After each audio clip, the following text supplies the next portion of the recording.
Good evening, and welcome to the St. Petersburg by Night podcasting network. Tonight, we present to you our Werewolf the Apocalypse Chronicle, Hounds. Welcome to another St. Pete by Night revamped production. The following is rated for mature audiences and may contain graphic themes that will be distressing to some viewers. As always, we recommend you ensure the safety and well-being of yourself and those around you at all times. Viewer discretion is advised.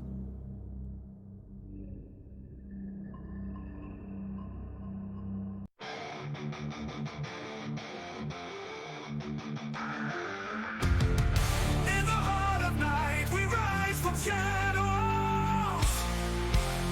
howling at the moon, igniting our battles, cleansing Gaia of an endless fight, until our final days we will fight. Thanks, man, we stand united as one.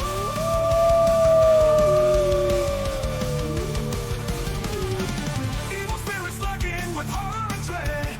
Little light leads us where the grave dare tread. Glory and honor, wisdom in our hand. Together we rise, take our final stand.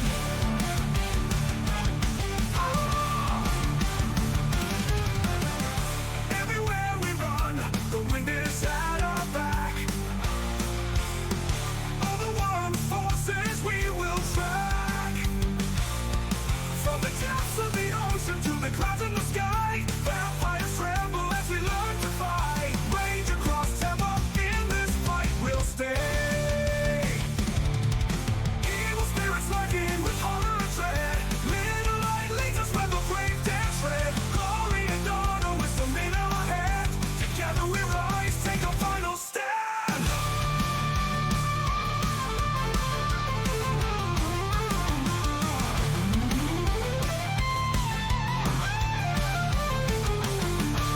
Rage across Tampa, in this fight we'll stay.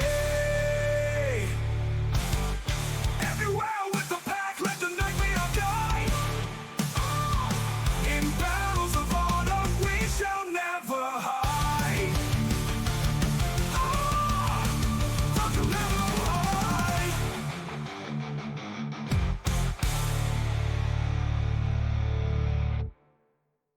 Good evening and welcome to the St. Pete by Night Entertainment Network. St. Petersburg by Night is a World of Darkness role-playing community originating in St. Petersburg, Florida.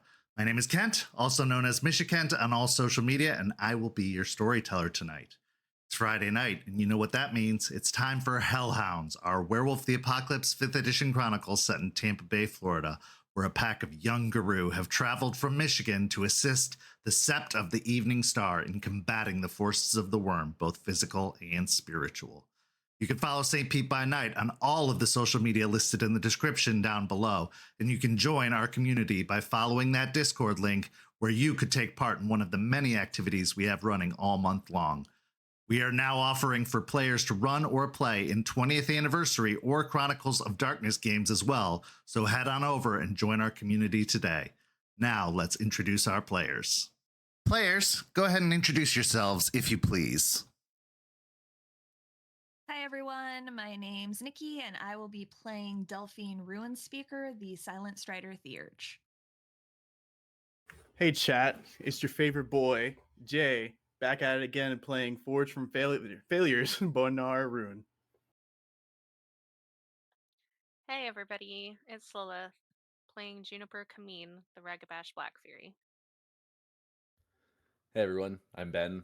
I'll be playing Raymond Gorn, the Ghost Council Philodox. All right. This is our second episode back from our summer vacation, our second episode of the fall, so let's get everyone caught up as to where we are. The pack returned from Michigan and now has been back in Tampa for just over a week. Settling in, some have had an easier time settling in than others. For example, Delphine has been struggling for the past week as she has been unable to score that precious substance that she needs to basically survive at this point.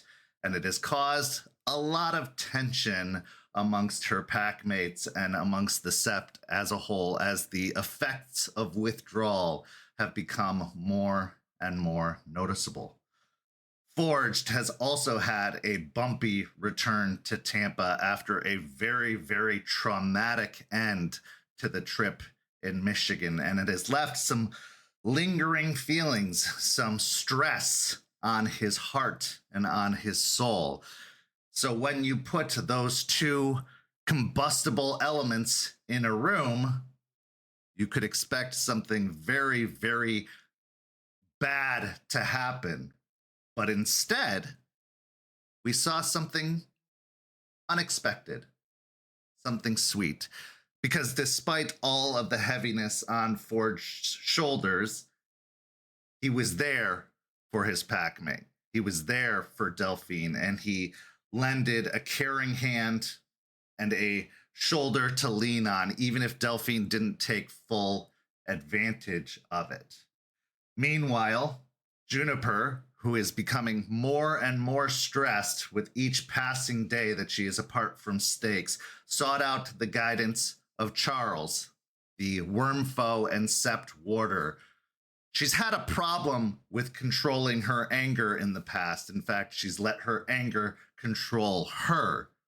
So she went to the most stoic guru she's met so far and asked for help, something that she is not one to do, as she does not and has not looked highly upon Charles in the past.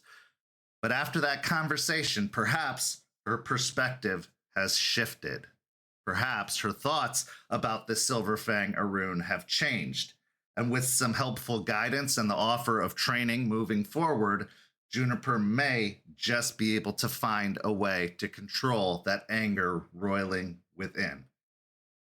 Meanwhile, Raymond had an encounter with the Sept leader, Aspen, when he went to report in about all of the goings-on in Michigan. And after their previous conversation, there was a little bit of making good to do, as it ended in a rather tense and terse fashion. But after a little bit of verbal sparring back and forth, repairs were made to the growing relationship, and it seems that everyone is prepared to move forward with what comes next. The pack then attended some team building exercises with Artie, in which they laid out all of the issues, or at least some of the issues between them, and were given some helpful guidance in how to move forward as a pack, as they would need one another in the days ahead.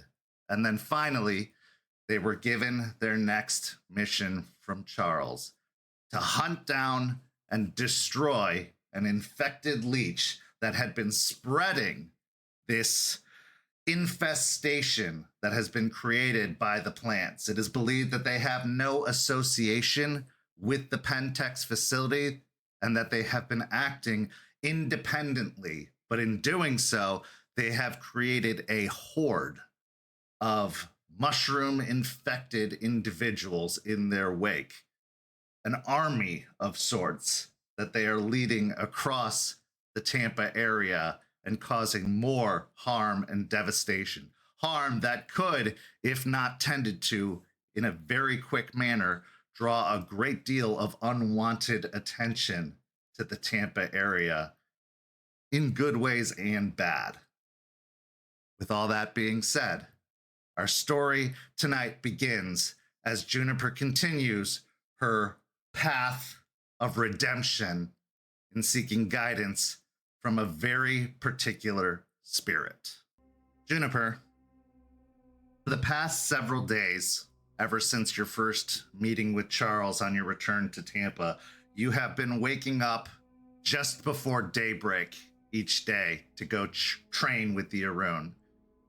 And it has been painful, to say the very least, but also very enlightening, as you have begun to learn more and more ways to let out some of that anger and aggression, more tactile ways to approach combat to handle your enemies. Some of those exercises include fighting with a blindfold or fighting with a lot of distracting noises all around you, as in one of those training exercises, you were brought to what appeared to be an abandoned warehouse, at which point Charles turned on extremely loud music, started a jackhammer, and then proceeded to fire upon you with a loaded weapon. All that being said,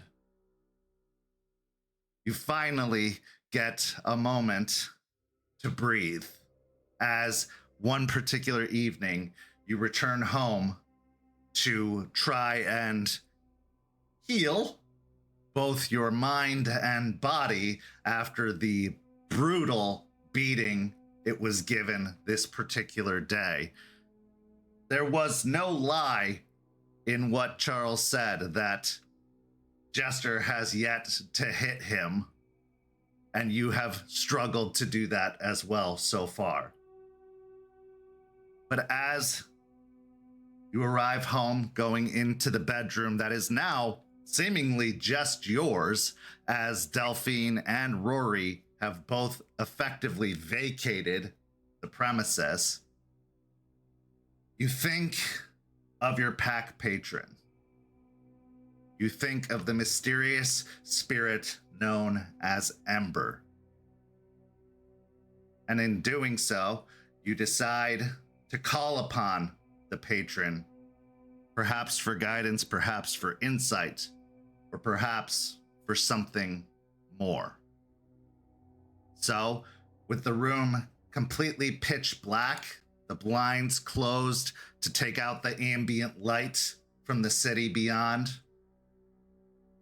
you light a candle, placing it upon the desk, letting the flame dance lazily upon the wick. What's going through your mind as you are preparing to call upon the spirit?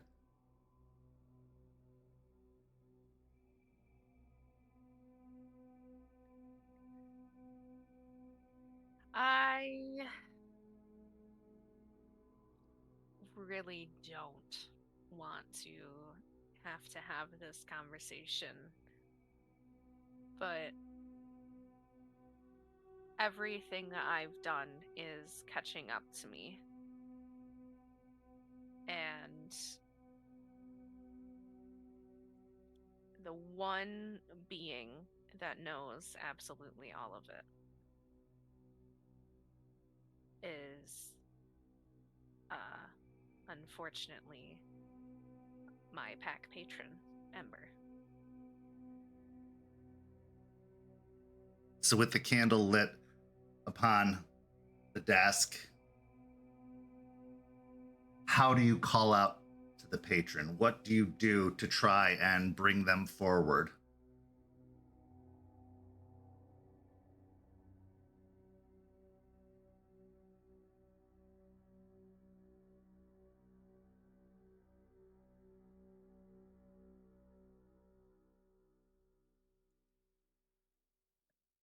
I contemplate being really serious about it. But then I just sigh at how silly I feel trying to come up with this whole intricate welcome message thing, and I just roll my eyes at myself and flick a lighter and say, "Hey, Ember, I'm ready to talk." Give me a charisma and persuasion.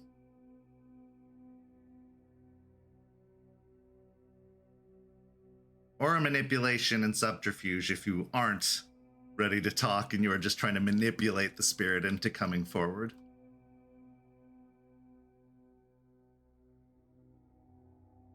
I don't want to have this conversation, but I know I need to. And so in that regard, I am ready to talk. Okay, then give me the charisma and persuasion.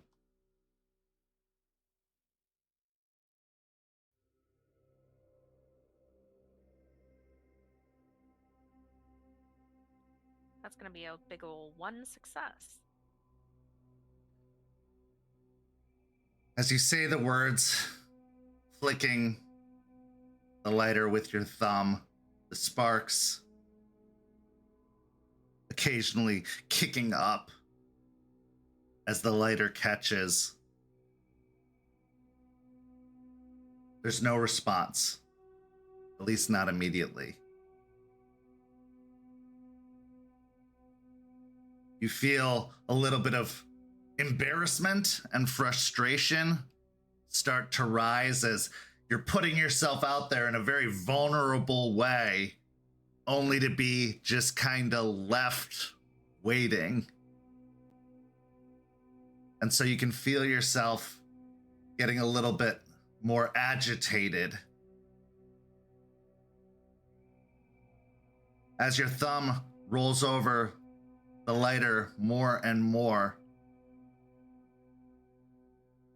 A large spark comes off the lighter, searing your thumb, giving you 1 aggravated physical damage.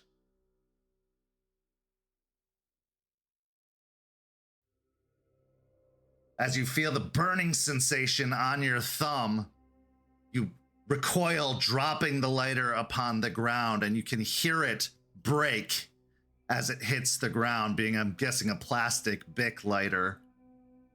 It just shatters upon the ground.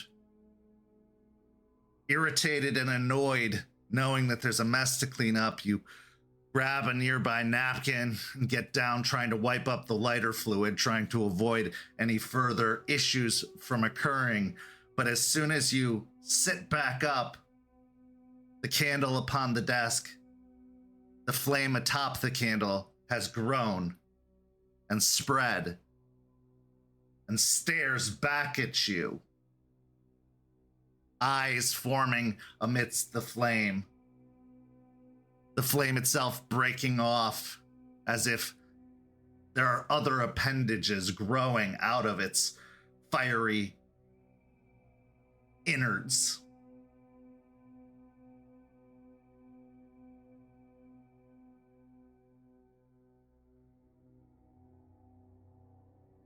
God, that fucking hurt. Was that necessary? You tell me. Was it?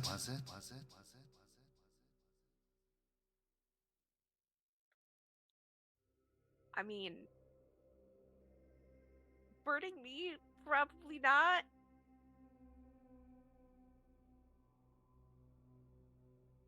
You said you want to talk.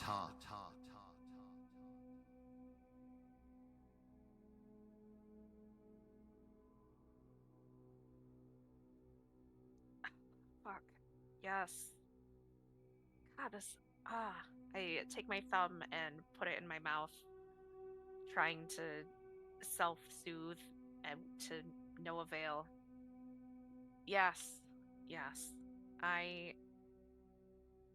I would like to talk. Then talk.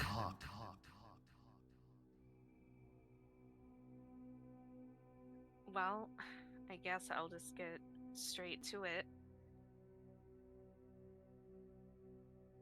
I, as you know, have made some pretty big choices this year, and some of them have not been the wisest.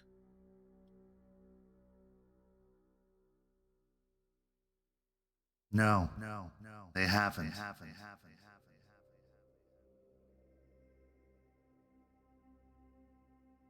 But your most foolish decision is yet to come.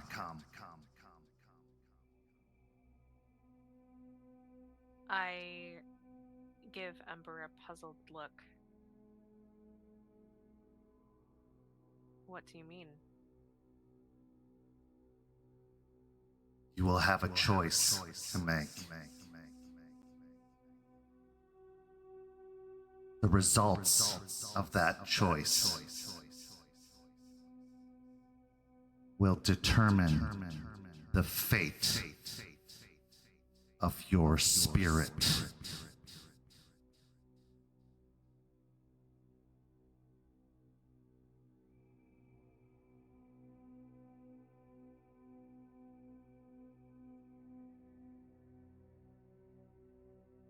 Is this in regards to Fenris?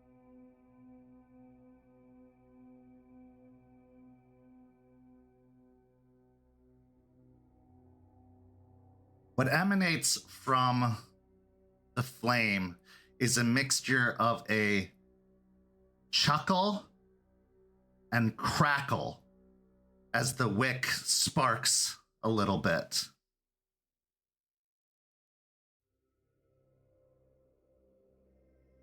No. It's far worse than that.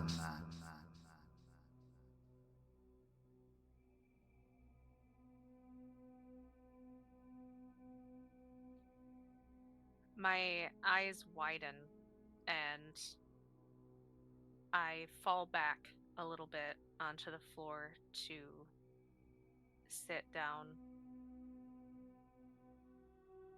And I look back up at the candle that Ember is radiating from.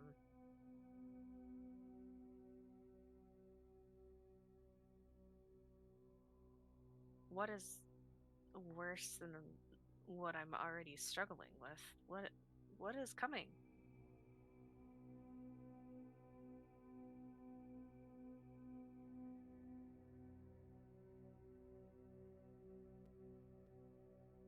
Pain.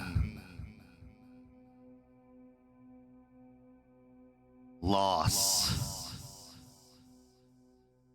Suffering.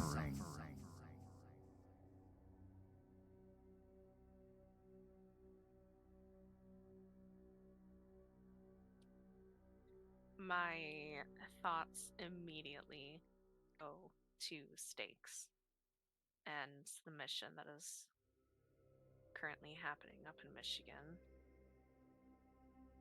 And I can feel my panic starting to bubble up. And I cross my arms over my body and sink my nails into them to keep myself grounded in some sort of way.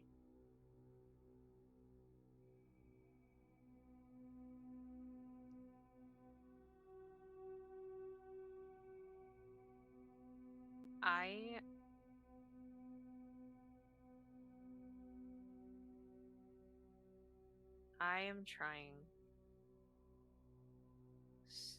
so hard to not completely fall apart and get burned up from the inside out. And I had the intention of asking for advice on how to stop that. I definitely wasn't expecting you to just say it's gonna get worse.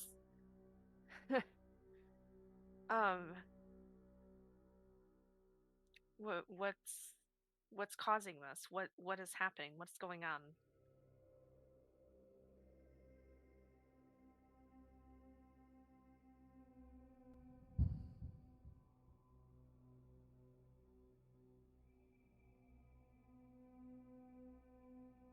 It has already begun.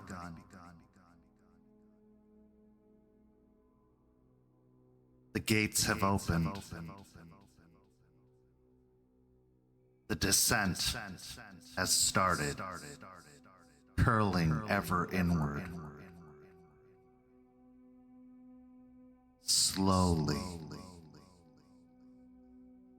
twisting upon itself.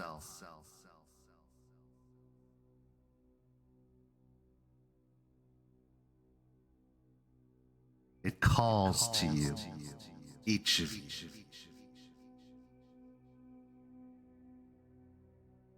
Hypnotically twisting, turning, over and over in upon itself. What was lost has been found, but not by friends.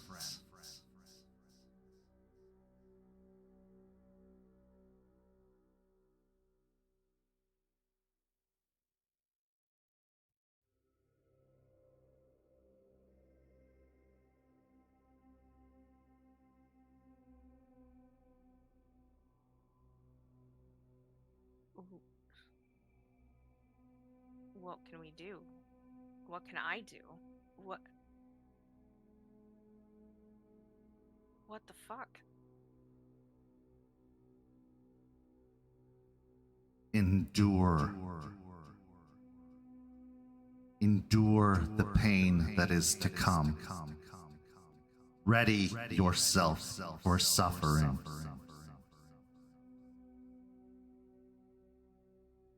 Don't let it break you.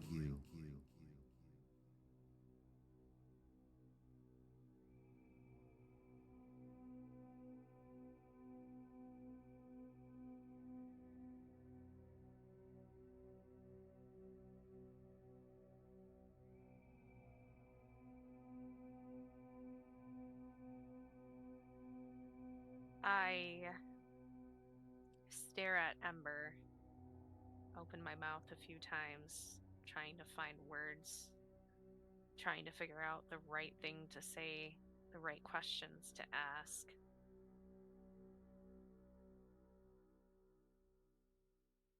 But nothing comes out.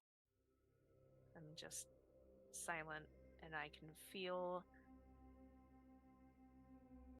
my instincts wanting to go back to being a scared kid. And I dig in my nails a little bit harder to keep myself in the moment and not revert back to how I usually respond to fear. You know loss. You know what it is to lose what matters most. The others don't. Not in the same way you do. Yet you have also caused loss.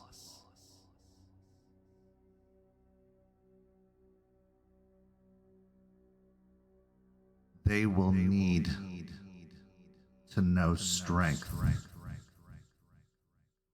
or else it will all slip away into decay, rotting them from the inside out.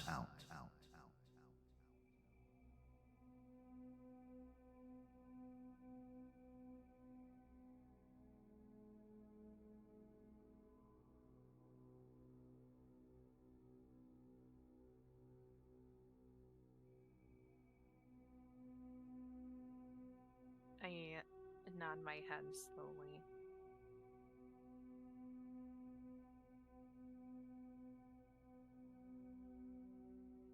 I've been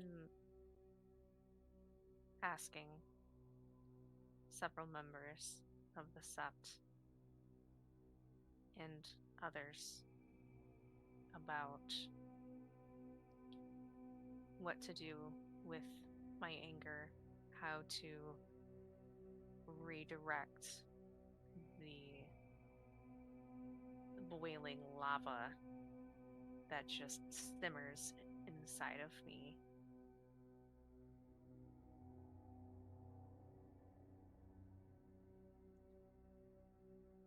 And I think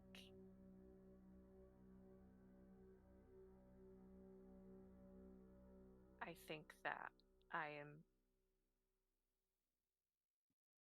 think that I've figured out how to redirect it.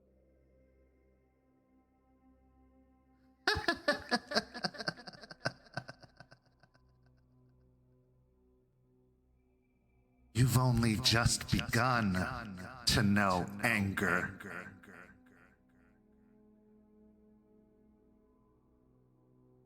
Your fire may be tended now, but will it remain that way? Or will it be snuffed out?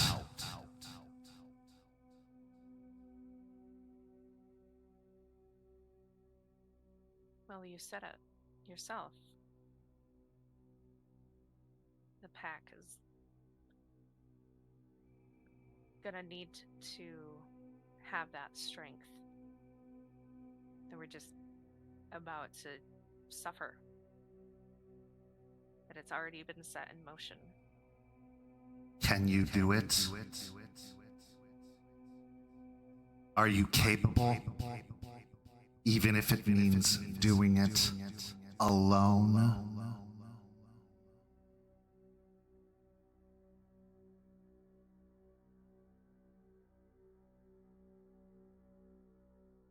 Again, images of stakes flash up into my head, and I mentally willpower them away.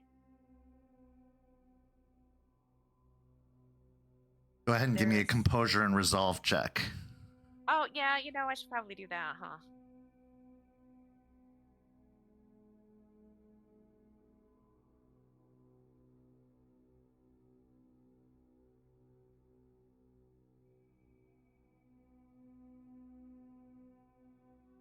That is 4 successes. You feel like you are, as you said, able to mentally compartmentalize, that you're able to push away the fear that's gripping your heart as those images cross your mind. As your wildest fears start to enter into your thoughts, you're able to calm them, silence them. A first for you, at least in a while. Maybe there's something to this training you've been doing. Maybe there's something to these conversations you've been having, but you feel yourself more in control than you've been in quite some time. Maybe you've been letting off enough steam to keep it at bay.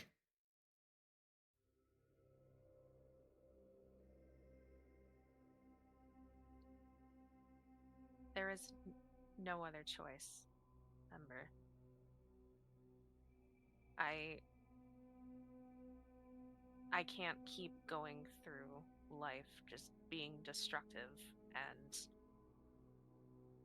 hurting people that I'm supposed to be caring about. I want to use this raging fire for something good, not ruining everything over and over and over again. That's where you're wrong. There is always another choice. But is it the right choice? You can choose to let your flame burn unbridled, untamed, and scorch the earth around you. But all you will find is ashes. All you will find is decay. And an endless hunger for more.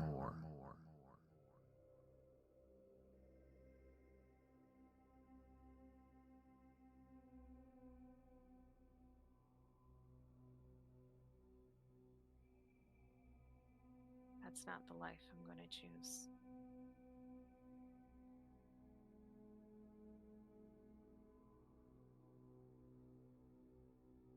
I hope not. But we will see.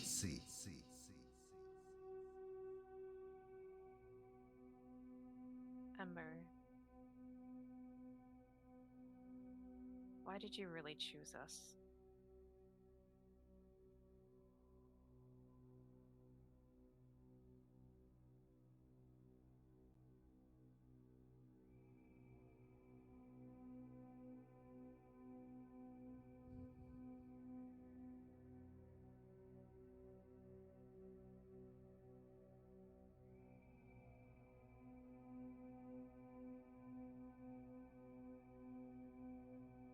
Silence hangs in the air as the flame dims slightly.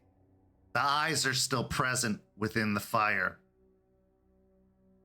but they seem contemplative, as if choosing the words for an answer.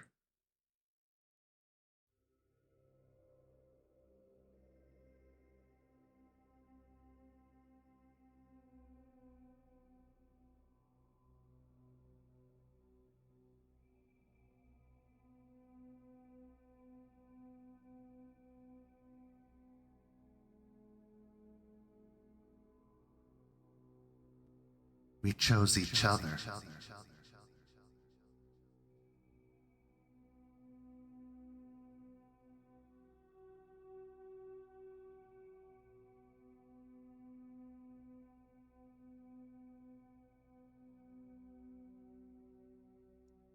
My face flattens out a little bit with a look of like, that's not the answer. That's not answering my question, and you know it. Look.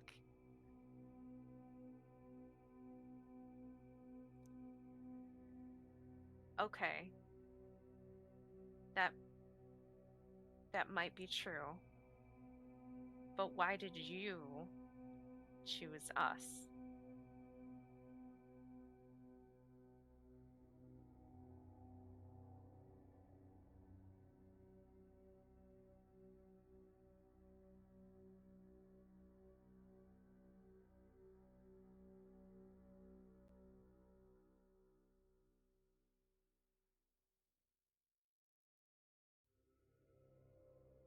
Your spark ignited a flame that has long since been doused.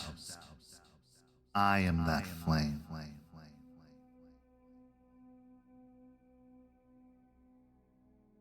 The question is, what are you going to do with me?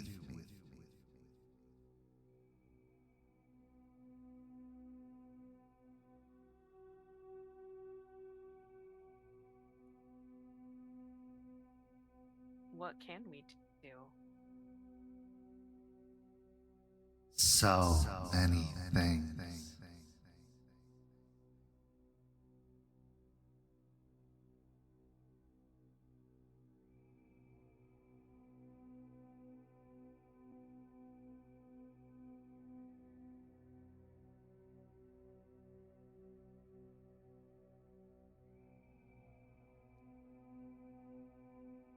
I sit there quietly and think on Ember's words for a moment. Thinking back on various things I was taught growing up about fire and the, what's the word, dichotomy of it. Both its ability to cleanse and renew, and its ability to destroy and harm.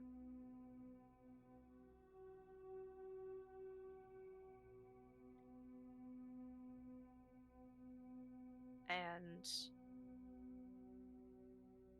as I think about it, the more everything that Ember has been saying kind of sinks in about how we chose each other and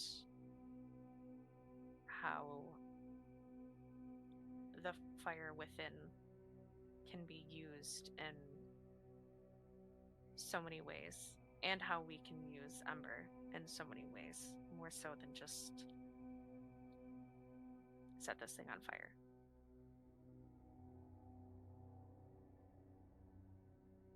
And although it's difficult to put it all out into words,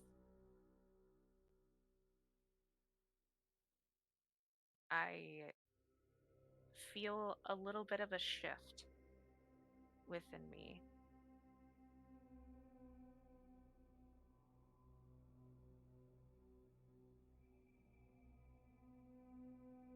And I feel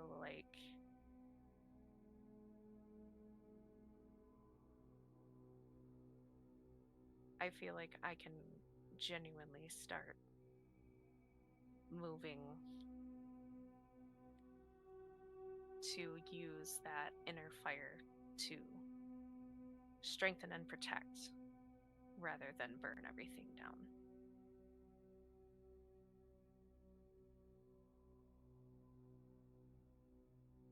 Your pack chose my name, gave me life, gave me an identity, and quite aptly so. Because what does an ember represent?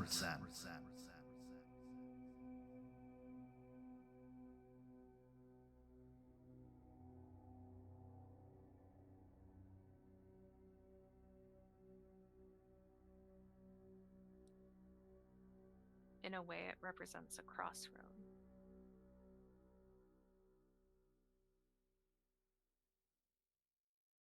Yes.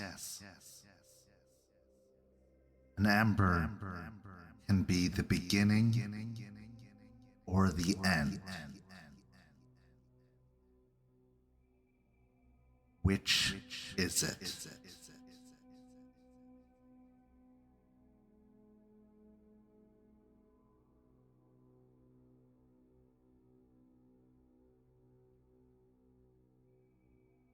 Well, I'm definitely not ready to end things just yet.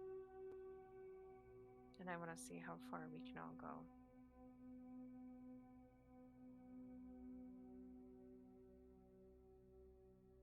Hold on to that thought in the weeks to come.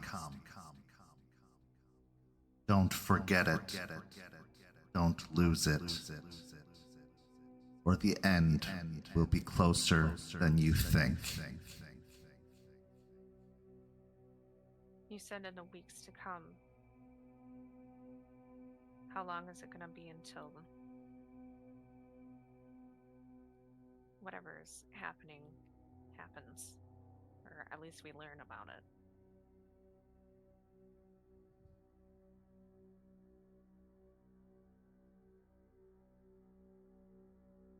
At this point, the flame starts to shrink and die down, the eyes closing and disappearing, as all that's left is just the candle flame, leaving you alone in the room. Okay. All right. I'm just gonna go with sooner rather than later in that response.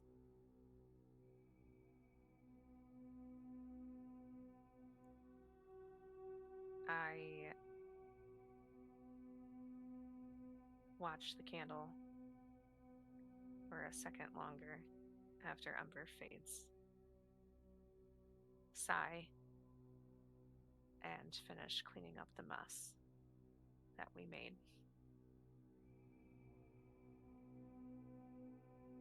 With that, we transition to our next scene. Our next scene takes us to a motel room in a rather low income motel. Forged, you've been here before. In fact, you've visited a few times, but you haven't visited again since you returned from Michigan. This motel is the current residence of Lila West and Cooper, your son. You've experienced quite a lot in the last few weeks. You experienced an unexpected tragedy. You had a confrontation with your parents and your sister. It's caused you to think a lot about family and the safety of that family. So much so that you reached out to one of the elders of the Sept, Artie, and asked for his assistance in protecting the mother of your child and your child, keeping an eye on them as best as possible, knowing the dangers that are continuing to grow in the city around. You also remember the conversation with your parents and the request to meet your child. With all this in mind, you arrive outside the motel, looking upon the door that you know leads into an entirely different life.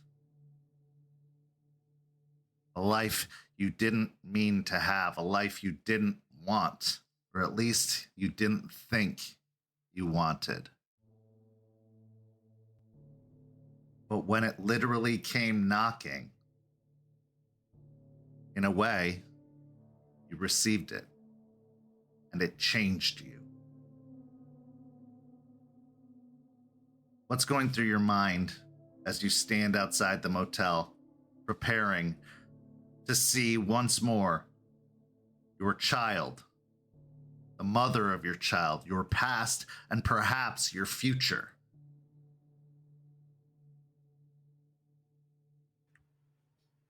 Forge standing there wearing no humorous shirt, just a plain black t-shirt, normal jeans, trying to look at least somewhat nice for this and not like a total ass.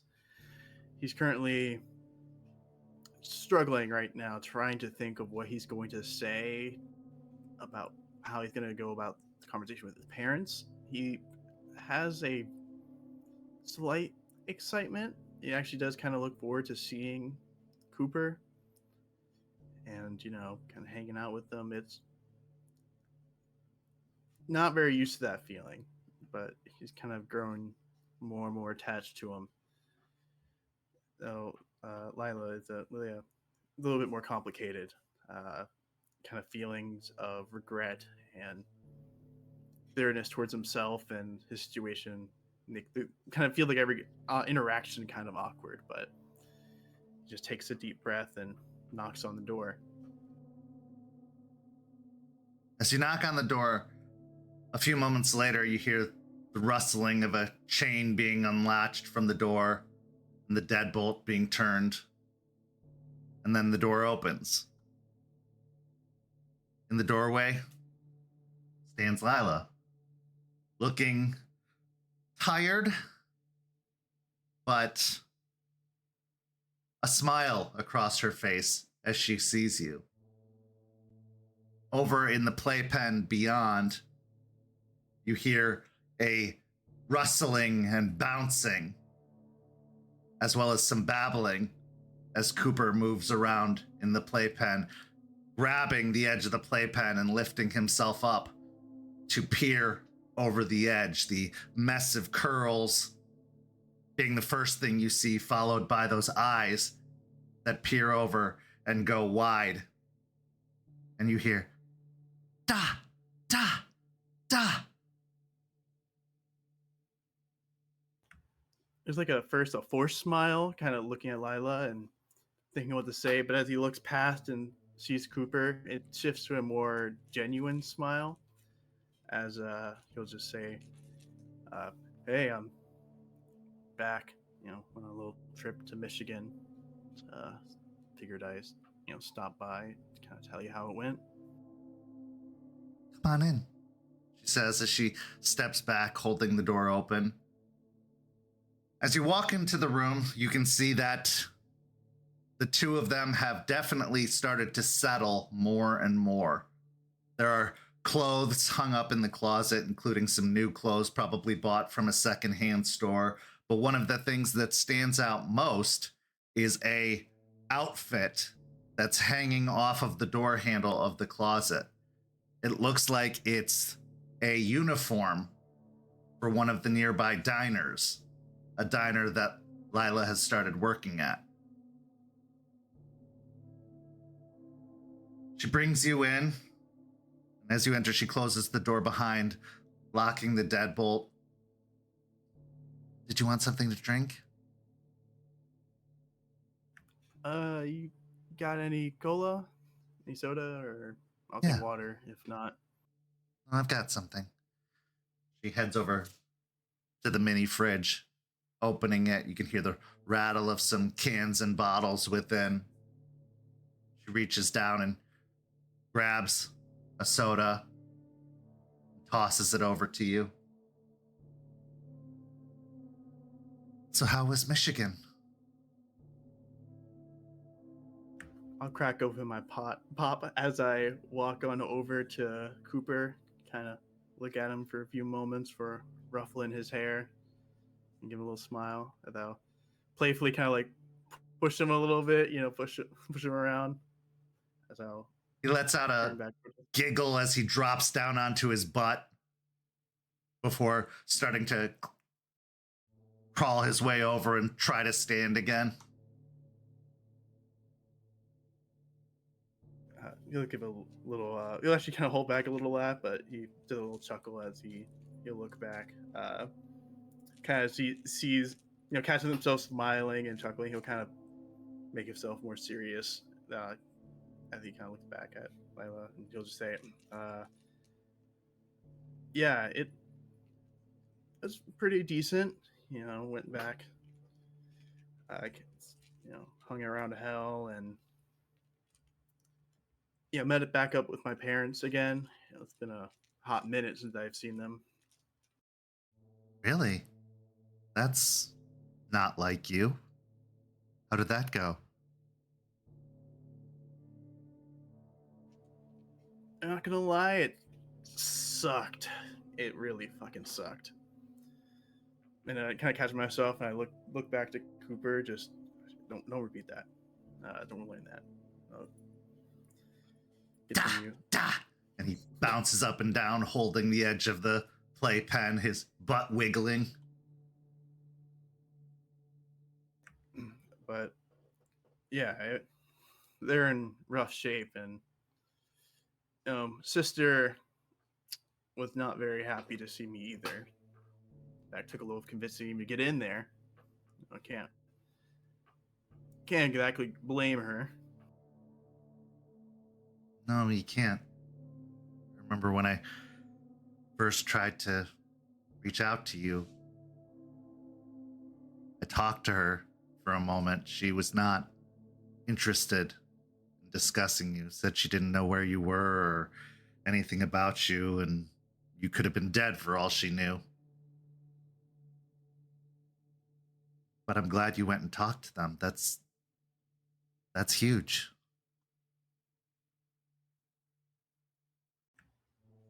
Yeah. What I don't know. It's not all that much. I mean, it's what any guy should do, I guess. But I went there, talked. They're, like I said, they're not doing very great, and they're still so hung up about some stuff, and they're not in a good headspace. So yeah, I kind of go like sit on the edge of the bed as I'm talking, take a sip, as I struggle to begin how to broach this subject, or I'll just say I talked to him about Cooper. They actually seemed very excited. I'm kind of surprised. They like lit up and started talking a bunch. And first thing, they wanted to see him. Wanted us to visit them with Cooper. Really? Yeah, though I didn't really mention the part of, whole leaving thing and what's going on with all that. I don't know.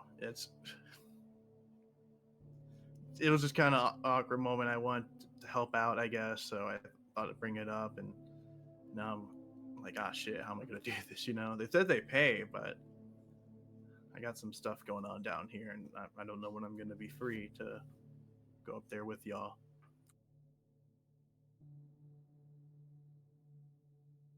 Okay. Well, first, it's not something any guy would do, Bradley. There's a lot of guys who avoid that kind of confrontation, those kinds of things. So take a little bit more pride in what you're doing. You've worked really hard to be better. I see it. The fact that we're sitting here having this conversation at all is something I could never have even imagined. I hoped for it, sure, but it didn't even seem remotely possible. You're changing. The sooner you recognize that, the sooner you'll realize that this change is a good thing. It's not easy, but it's good. You should be proud of yourself. Because like it or not, what you think other people think about you, that's just you hating on yourself. Are your parents mad at you, or is your sister mad at you? Probably. You did some pretty fucked up stuff. But you're still family. And your family's going to love you and support you and want what's best for you.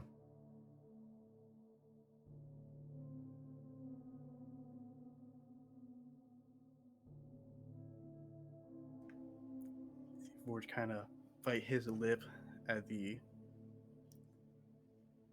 just that I talk of him changing, of being better, deserving this, kind of brings a sense of anxiety, a sense of unworthiness, as kind of thinks on it.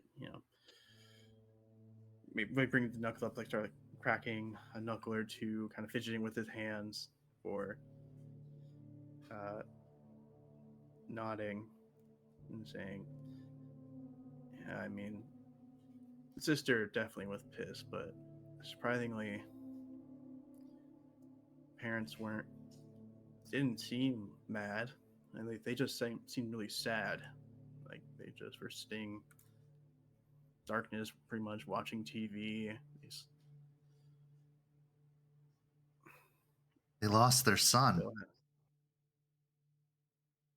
For all they knew, you were gone forever.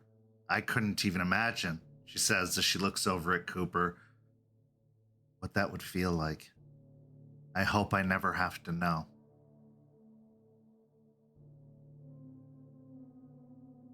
It's hard to watch children make bad choices. You're lucky enough that your parents were willing to see you. She gives a sad sigh. Some of us aren't that lucky.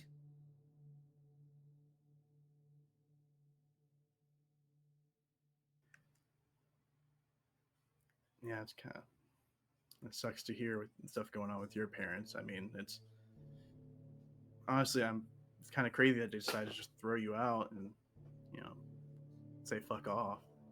And he like kind of catches himself again. He like knuckled the forehead as he tried to remind himself not to curse in front of his own kid, not being used to this. She sees your embarrassment and gives a soft chuckle.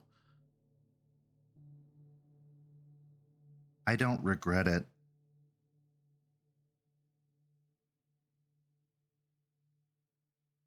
Having Cooper in my life is the greatest thing I'm ever going to do. And if this is all I'm known for, being his mom, that's enough. It's more than enough. And do I wish that my parents could see that? Do I wish that they could respect that? Sure, but it really doesn't matter. At the end of it all, it really doesn't matter because he's all that matters now.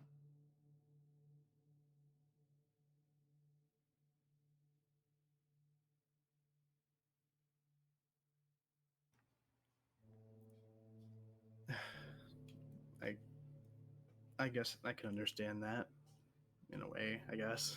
Kind of look over to Cooper and leave a little small smile. I think my parents are a little bit more willing to have me kind of back in because, you know, after Jacob, you know, kind of went missing, I imagine my mom asked if I found him yet, you know, found Jacob yet when I went back. So I don't know if they just thought that I was looking for him or they're just happy to have me back. I don't know. Still have pictures of him up all around too.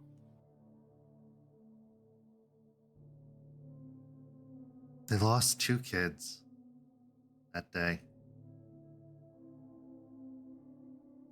Even if it took a little while longer for you to leave.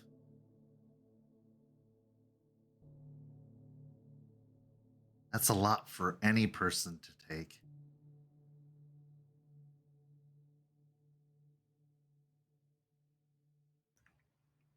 Yeah, which is why I want, you know, when I saw their eyes light up when I talked about my kid, you know, it was, I don't know, felt kind of nice. So I figured I would, you know, go up with y'all to see them with the kid and, you know, maybe at least bring some light back into their life or, you know, something good going for them. That would be nice. I've actually been meaning to go back up there. I've got a few things in a storage unit that I was hoping to grab.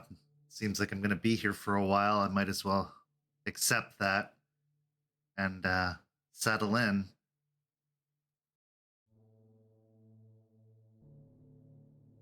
Yeah.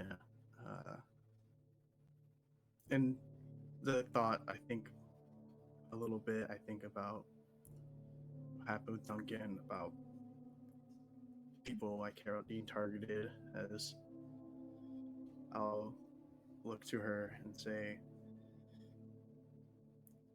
and another thing that happened up there with that, you remember Duncan, right? Yeah. He died. apparently. So it's just been a little rough processing that, and I'm kind of worried. I don't know. I don't want something like that happening with you and Cooper.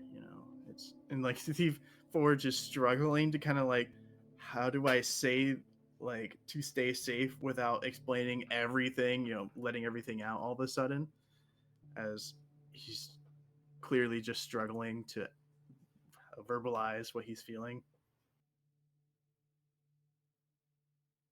Do you think there's trouble?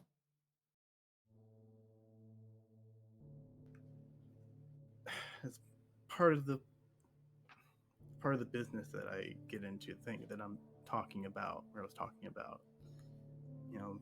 Kind of pissed off a lot of people, and I'm worried that something might happen to you and Cooper. But I don't know. I don't know how to help. I asked some of people I know if they could make sure you guys be okay. I just want you to keep an eye out, and just be aware. Bradley, you're scaring me. You're worrying me. What's going on? I can't talk about all of it, unfortunately. It's like I don't think that cliche thing to say, but like the less you know, the better kind of thing. That's kind of how it is.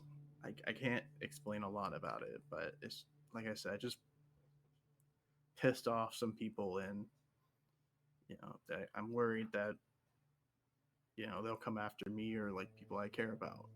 And What do you need us to do?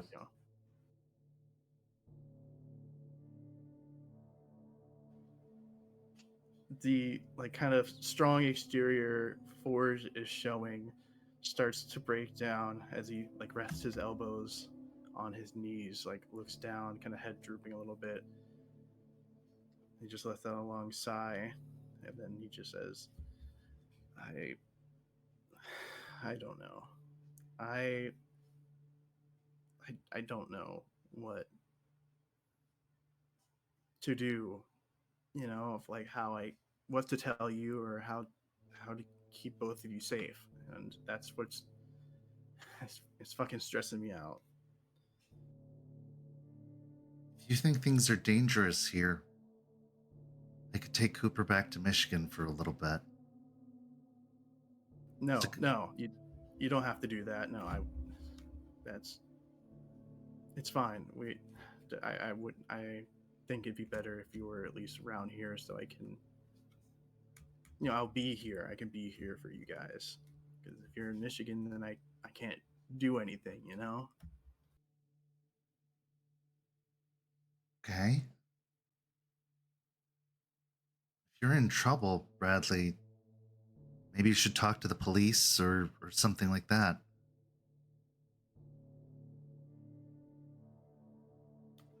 I don't know. I'm working on it. Like I said, I talked to some of my friends, and they said they can try and help out. And if I learn anything else, I'll let you know. But I just wanted to let you know. I know that Duncan didn't deserve what happened to him, and I don't want someone else like Duncan, someone who actually a decent human being, to get fucked over like that. And just Can you at least tell me what happened to Duncan?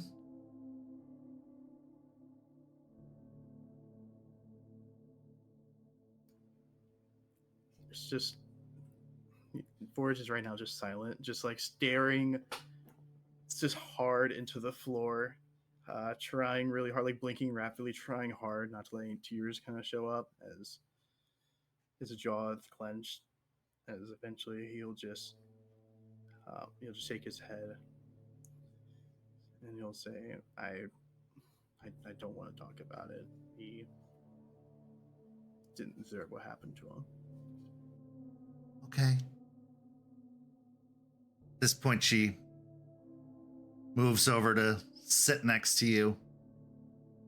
And she apprehensively at first, but eventually puts an arm around your shoulders.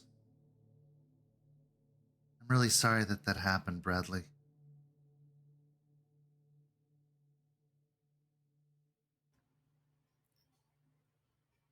At first, there is the comfort and feeling of relief, but that's followed by like an immense feeling of guilt, as he'll quickly, actually, like after a moment, stand up, like suddenly, very abruptly, and kind of wipes his face as he'll take a deep breath and just say, it's okay, it's fine. I'll have this handled, and you won't have to worry about it. I just wanted to let you know ahead of time, and I'll let you know when I'm free. We can go to Michigan. As he'll try and like put on a face and give a smile towards her. I appreciate that you want to keep us safe, and I know that you feel responsible for us.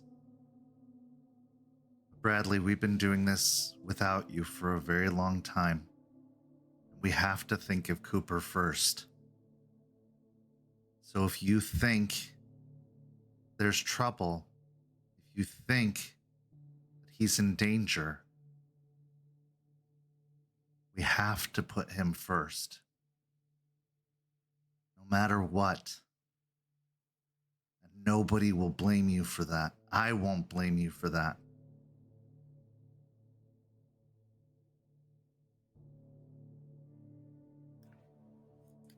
It's just a slow nod as he'll think for a moment and just say, I know, I think he would be most safe here, because I have some friends who can keep an eye out. I just don't think that leaving would even help, to be honest, because Duncan wasn't anywhere near me and they got him. So I have some people here that can help out, and I'm working out with them. I'm talking with them. Just know I won't let anything happen to you guys, and I'll make sure his safety is first. Okay? Give me a charisma and persuasion. As you see that she has a slightly worried look on her face. All right, what's my rage at? I would say you are at a rage 2.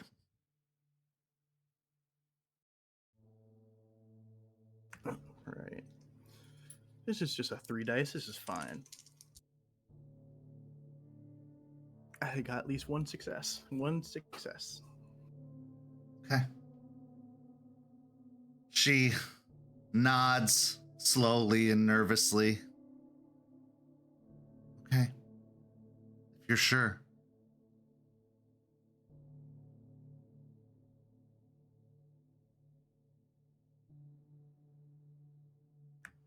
I'm sure.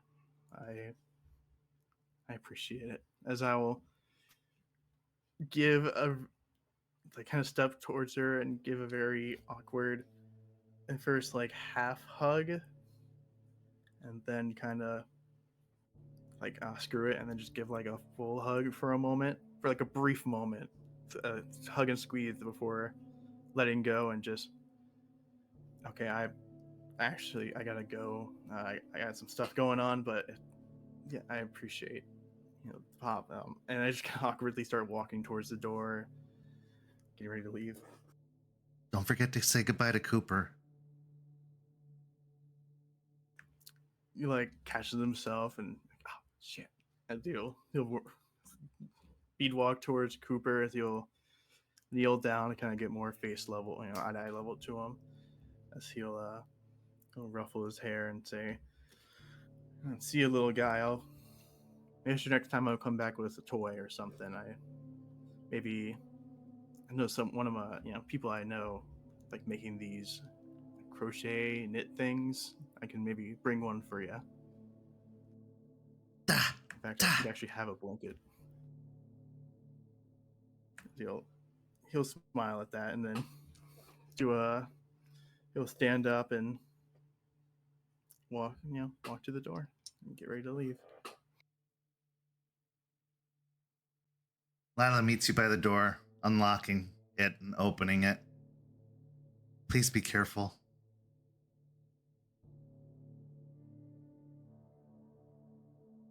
I will. Yeah. And he just doesn't know what to say as he stands there, like thinking of maybe something smooth or something to soothe her, but just nothing comes up. So he just nods and walks out. As you step out, hearing the door close behind you, the deadbolt engage and the chain being put on the door, what's going through your mind after this interaction with Lila and Cooper? The first thought that enters his mind as soon as he walks out is, "You fucked that up, Cooper. You fucked it up. You fucked that up, man." As he shakes his head, he didn't really know how he was going to approach the subject. He doesn't feel like he did a very good job, but at least conversation was done. And he just feels responsible and for their safety, and he feels really shitty that he kind of dragged them all into this just by being him. Now he has a target on his back, and everyone he cares about and everyone he's dragged into his life, pretty much by force, with the kids and being family, are now in danger. He feels really shitty and not really deserving of any of this care or attention they're giving him. And he begins to walk back towards the haven. With that, we transition to our next scene. Delphine, the last almost 2 weeks have been particularly difficult for you. It's probably been the longest stint you've gone without the substance you've come to rely on, the substance you find yourself addicted to. This has caused you to grow more tense, more anxious. Definitely not a lot of fun to be around. With Spud having been out of town when you first arrived back in Tampa, you couldn't get your hands on what you need. But as they say, nothing lasts forever. And lo and behold, Spud returned to town, having received all of your desperate and sometimes angry messages. He eventually got back to you with "All right, chill. Damn, I'm back. I got you." And one night you were able to sneak out to the dead drop location, get your hands on exactly what you needed. And now everything feels right in the world. You can finally relax. Looking down at where your fingernails had dug into your palms, covering up the scratches on your arms. You now feel settled, centered, back to yourself. With the ability to focus again, you look to Charles to get together, to catch up, to hear all the stories you were promised you would be told as soon as you arrived, which you had completely forgotten about ever since your arrival with much more pressing matters weighing heavily upon you. You now are back to yourself. That being said, Charles does set up a meeting with you and eventually comes to pick you up at the house in his car to go for a drive, saying that he has an errand to run, but that you can come along for your conversation.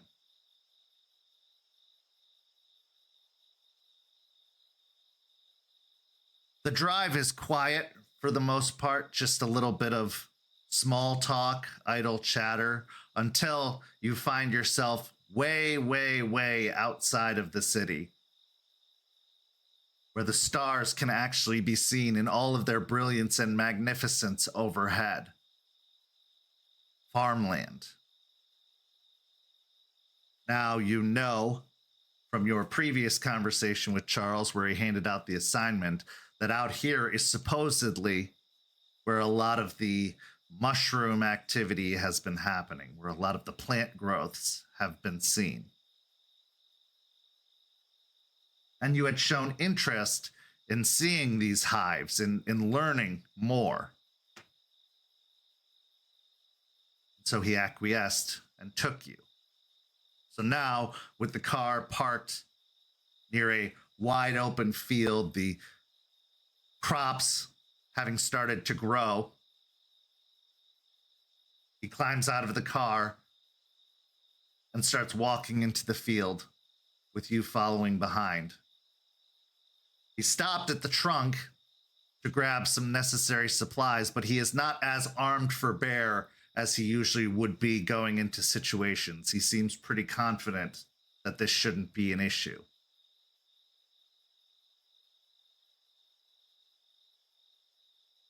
As you walk out into the field, he looks over to you, studying you for a moment. You look like you're doing better. Delphine will stiffen just a little bit, just because it felt like an insinuation, and she'll side-eye him a little bit. Sometimes I gotta do what I gotta do to be on point for the mission. He just gives a nod to that.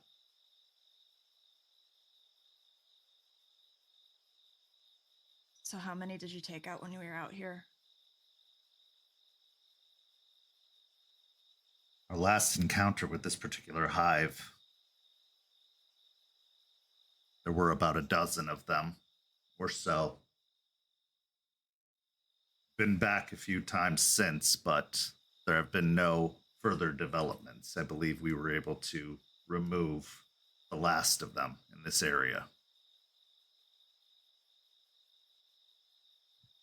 So how bad did it actually get while we were gone?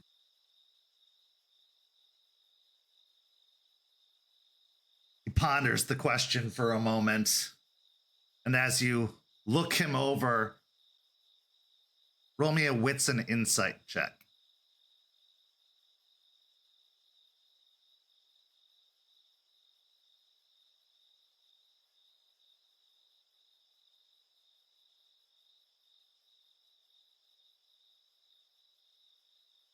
Three successes. You can tell that he is tense, and from the look of his face, he looks tired. More tired than you've seen him before. In fact, there are bags under his eyes, albeit subtle. And that his shoulders, while normally very proper, are a little bit more hunched. There were developments, to be sure. They seem to be continuing.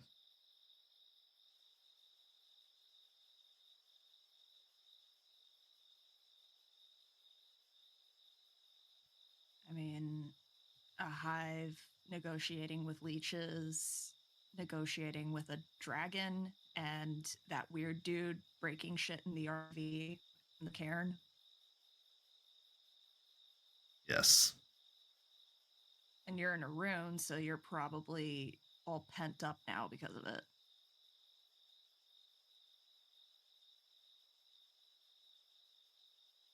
I have orders and responsibilities, and while they may conflict with what I sometimes believe is best, I follow orders.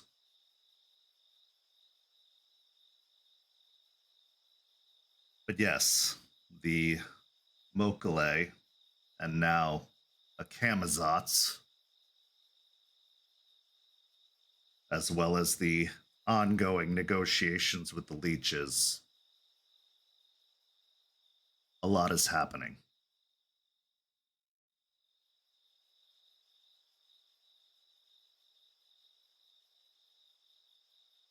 You already Aspen, Jester, and Eliza. You guys are doing a lot, and no offense to you guys, but you all fucking look exhausted. Next thing you know, your hair's not going to be as precisely combed back as it always is.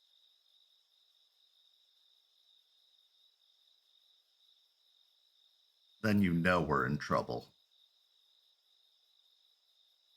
Posture's already suffering for it, man.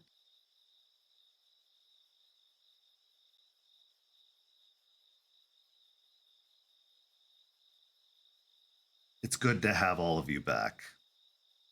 The extra assistance should help lighten the load, but with these new developments as of late, there is more to do. A great deal more to do.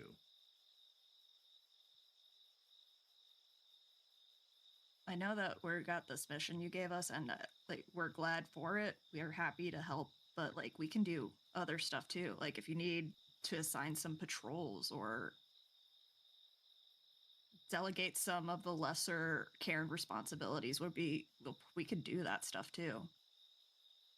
Forge could definitely need something to do. He's other than play that fucking PlayStation of his. Indeed.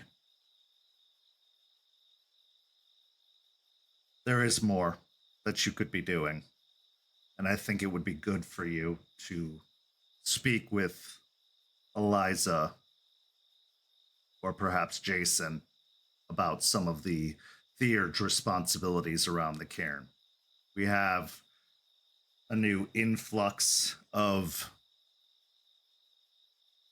residents, as well as a recent departure has left the cairn vulnerable. I know that you've been staying there recently. Care to speak more on that?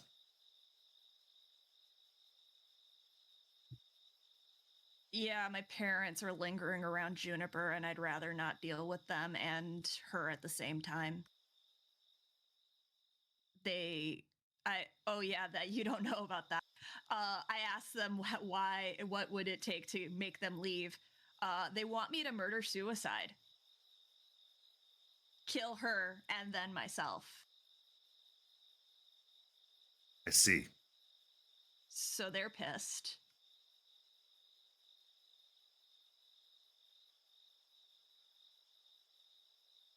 Can't say I don't understand where they would be coming from, but also that is a lot more malicious than I have heard these spirits to be. However, I am not nearly as educated on that side of things as others are. Well, they said a lot of shit, and I'm having, honestly, trouble determining what was bullshit and what was truth, because from what they were insinuating, they weren't the only ones she killed. And I don't have a hard time believing that.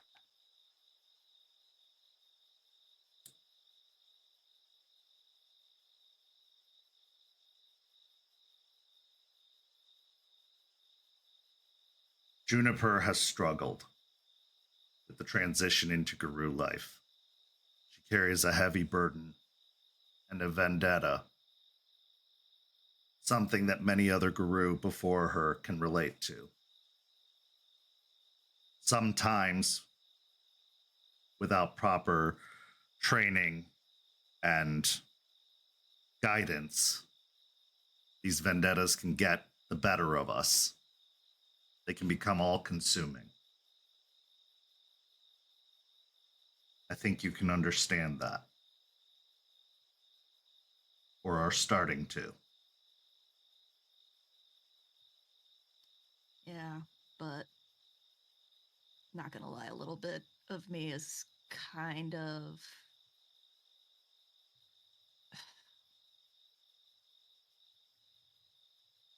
you know how like Stakes views us as her kids? And I know she cares for all of us and everything, but sometimes it feels like she bends over backwards because Juniper's the baby of the group. And it kind of, that feeling kind of sucks, I'm not gonna lie. And I can understand partially how it could be because Juniper needs her more. But I don't know. This is the first time I've ever felt like I've had siblings. And older child syndrome, if that makes sense. I was the first one to change out of our group. I've been around the longest. I've seen all of them come in.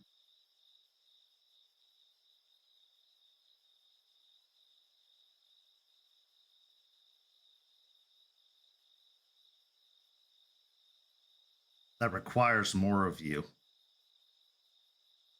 being the eldest. It requires more patience, more understanding. It also requires you to help discipline, keep them in line, to guide them, using your own experiences. You have to set an example, Delphine.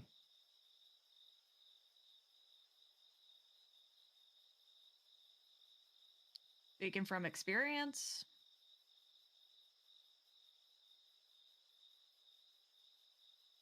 Speaking from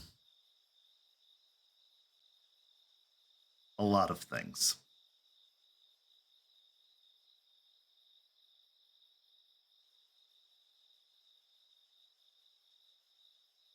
What is your ideal outcome to your current quandary with Juniper? What do you want from it all? well, for starters, I don't feel like she genuinely does feel bad that she hurt me.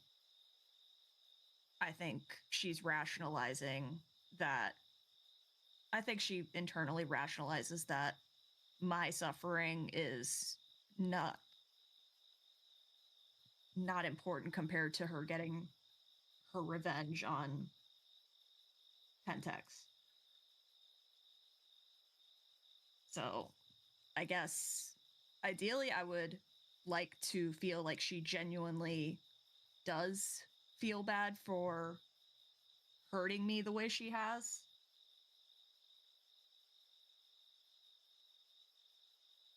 And it wouldn't hurt for her to at least want to help with my parents in finding a way to help them move on without physically destroying their souls. Because even if they did do what she says they did, I wouldn't wish eternal nothingness on anyone, not even my worst enemy. There's got to be something for everyone after this. being attached to someone and being angry about it like they are now. I don't want that for them. I wouldn't want that for her either, or for Ray, or for Forge, or for you, or anyone in the Sept.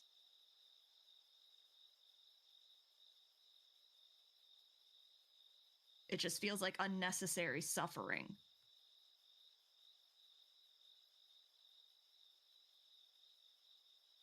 Doesn't sit right with me.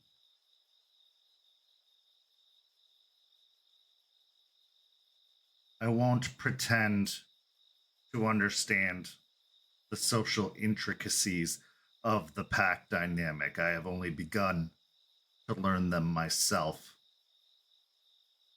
But I will say this.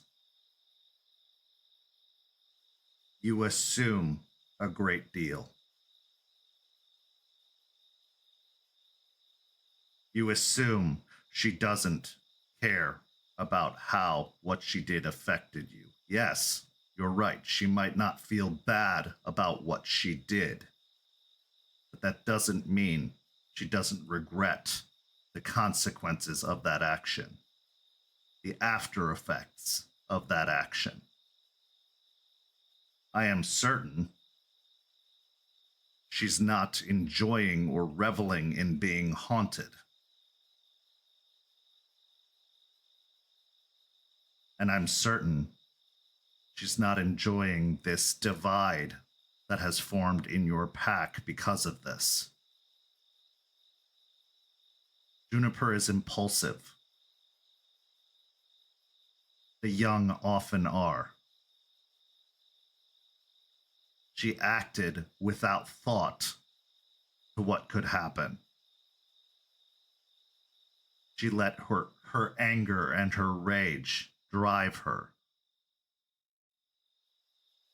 She was never taught any different, at least not well. Not until now.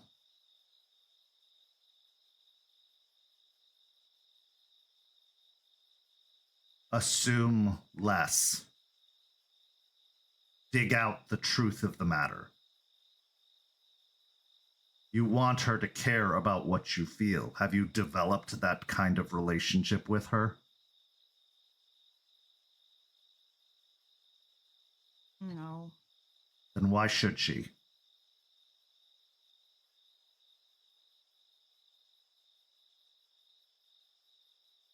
You were all told that you were a pack. That doesn't make you a pack.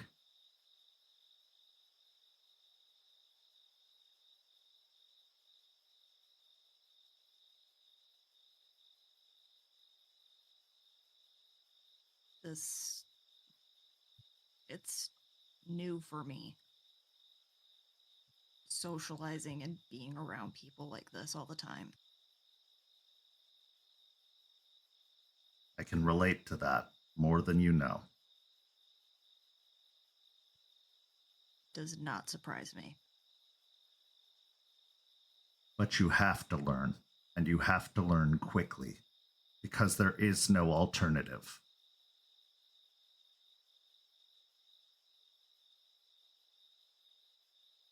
How did you manage?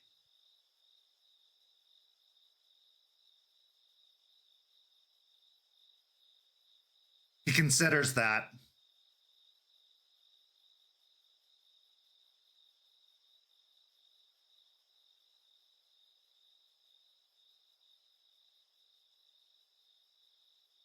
I let them in. I trusted them with the truth. Part of that came from the confidence and knowledge that they could try to hurt me with that truth if they wanted to, much to their chagrin, but also with the belief that they wouldn't. They earned that from me, just as I earned it from them.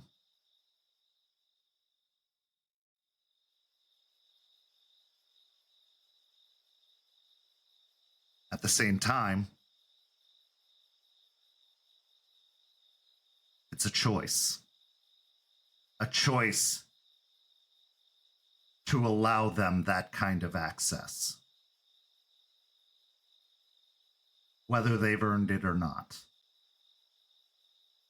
It's a risk, to be sure.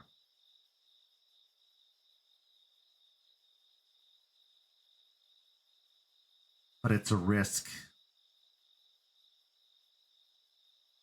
you are going to have to take if you don't want to live this life alone.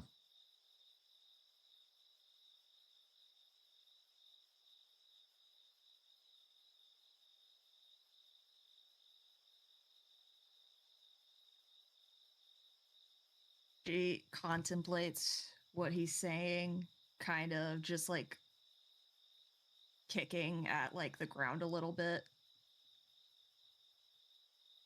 And she'll nod hesitantly. I can try.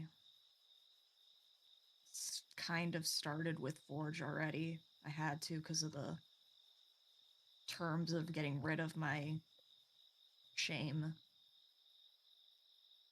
But it's harder with Ray and with Juniper.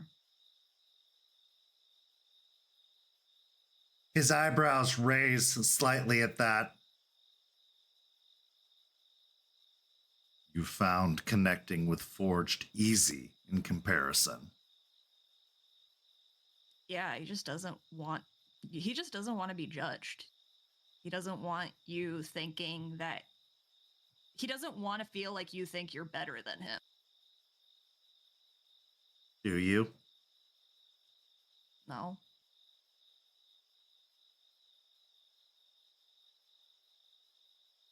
Do you Actually, think you're better than Juniper or Raymond? I think Raymond's hiding stuff from us.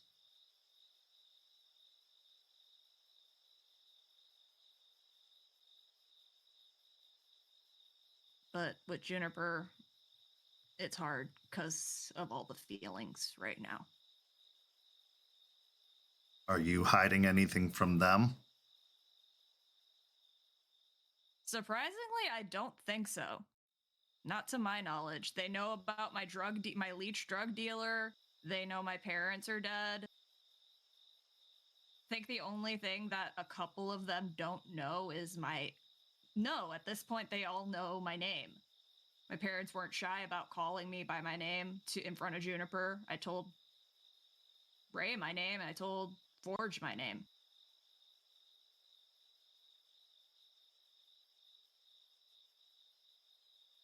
Pretty boring, dude. Only thing interesting about me is I do drugs. What about your connection to the girl?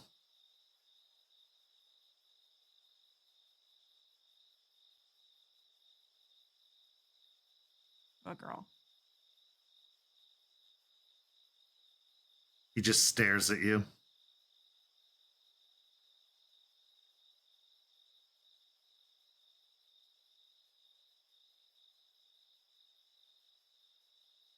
She'll just stare back at him.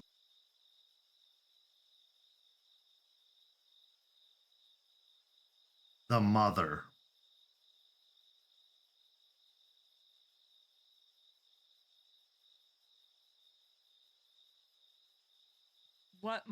Who are you talking about?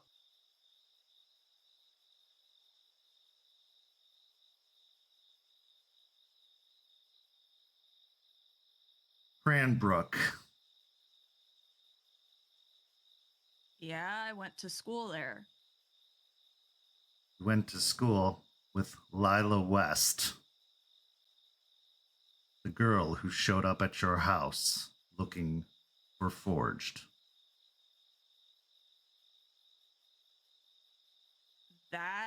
Wait.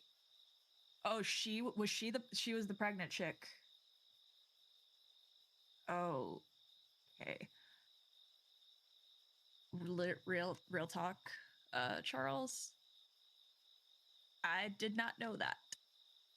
Now you do. And you have something to share.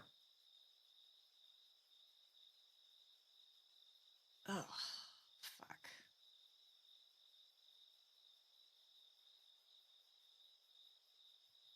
That's... Hey, you taught me something I didn't know about myself today. How much are you digging into our lives, dude? You don't want to know. Almost invasive at this point. Yes. My job is to protect this sept from all threats, within and without. I can't teach you if I don't know you, and I know you. And yes, your pack does know about your habit. But do they know how you're continuing to get it?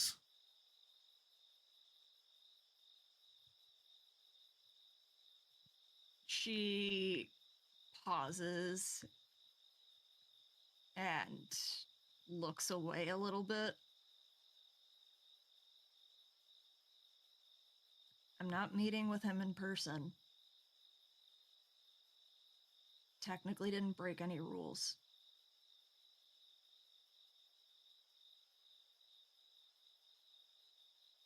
No, you didn't. But everything that you hide from your packmates gives them another reason to hide something from you.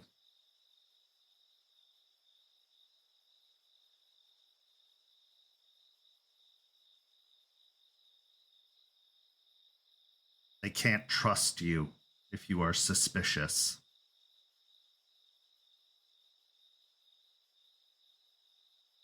Well, they can't utilize me if I'm going through withdrawal.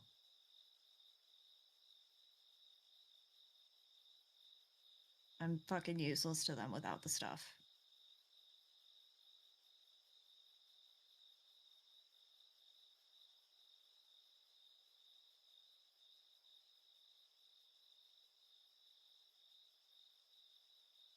May I ask you a question?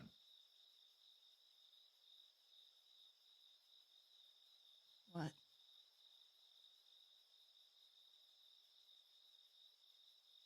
Do you want to continue like this? Being a vulnerability?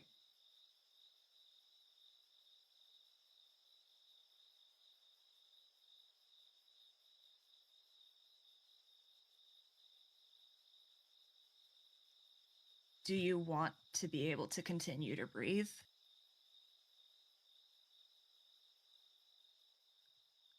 Do you want to continue to feel like things are going to be somewhat okay?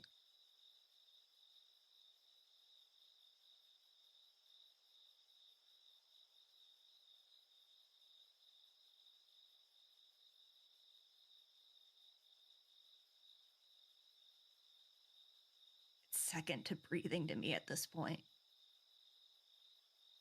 But it's not breathing, Delphine, and it would take a whole lot more than withdrawal to kill you at this point.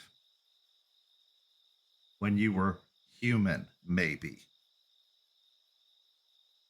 But now what you're doing isn't a need anymore. It's a want.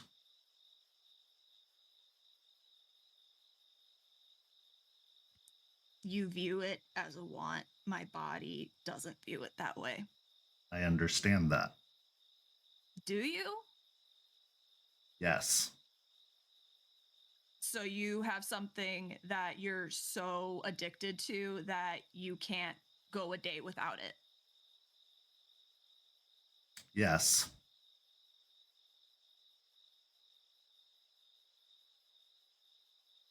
I want to insight check him because I think he's full of shit.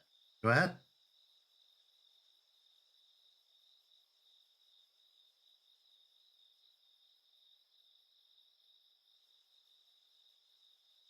Just 2 successes. From what you can tell, he's telling the truth.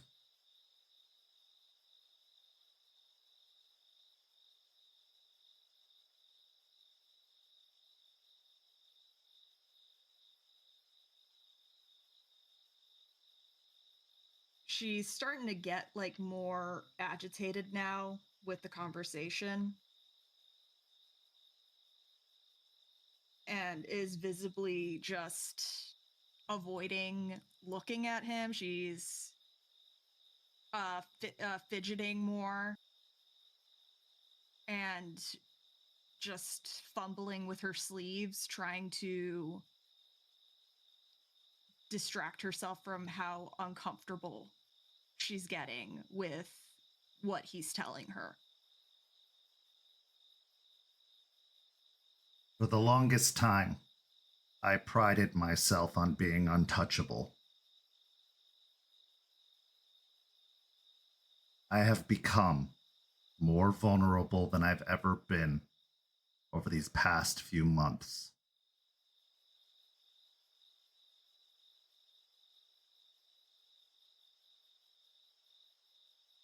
I don't judge you because of what you're addicted to.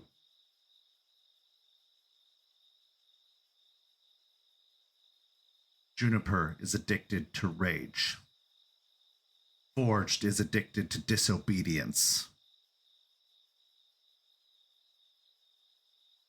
Raymond is addicted to control.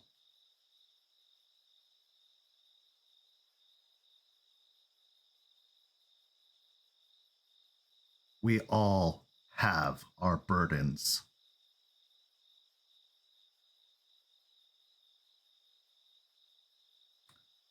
The question is, do you control it or does it control you? I think we both know the answer to that, Charles. We do. I'm not here to tell you what you already know.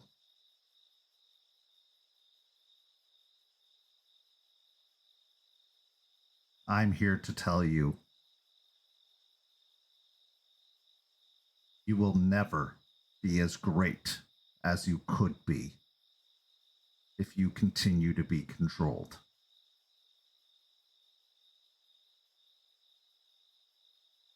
But you have to choose that. Your pack cannot choose it for you. Your elders cannot choose it for you. And as long as you have something that can be taken away from you and make you vulnerable, you will be a liability to yourself and everyone around you. I know. I've become one myself.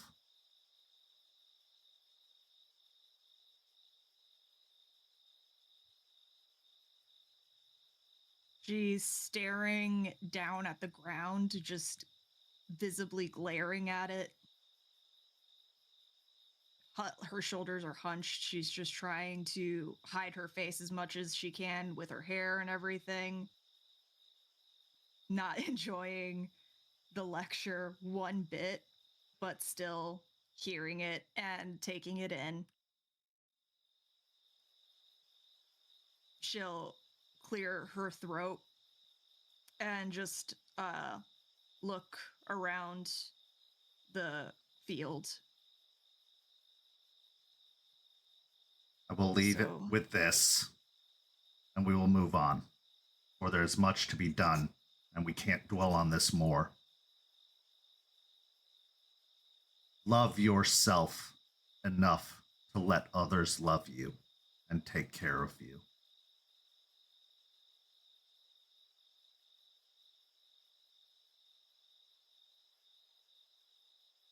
And with that, he turns and starts walking further into the field.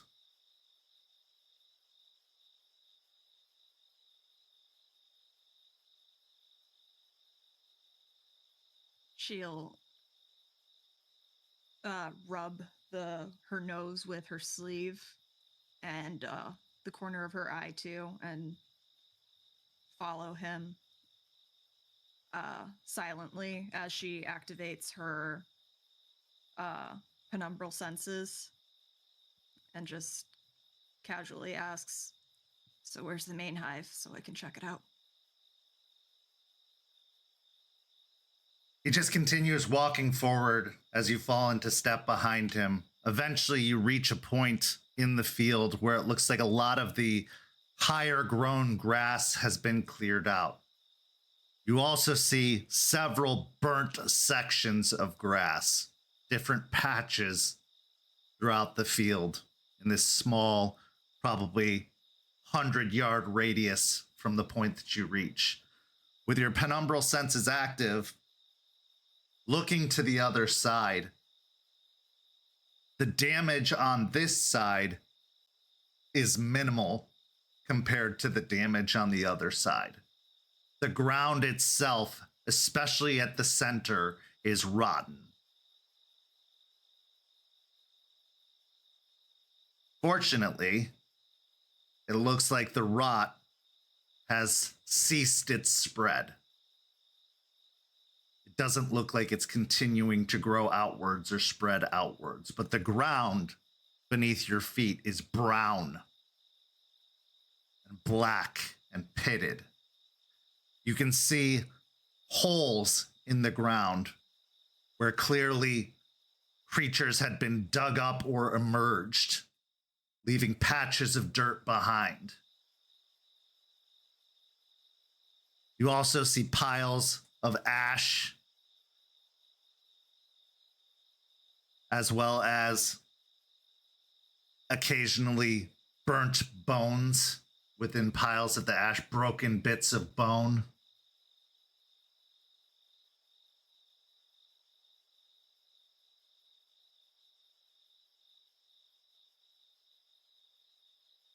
This was one of the locations where they were congregating. They would emerge from the ground in the surrounding area as soon as it grew dark.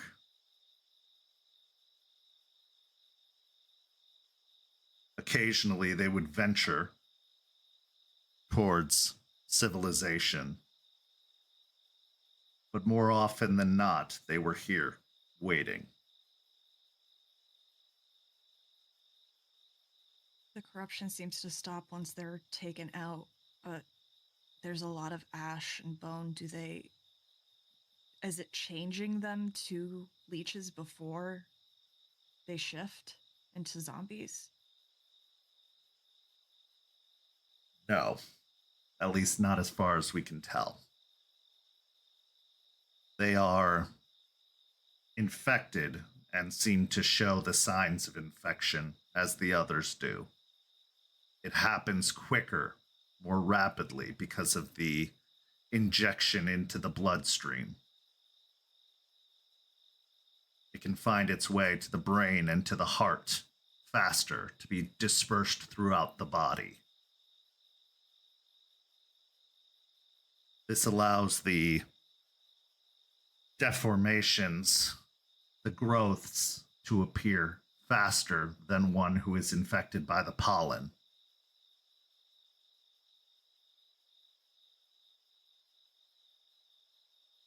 She's studying all of the surroundings carefully, trying to commit it to memory. This is not going to be easy, but I think we can get it done.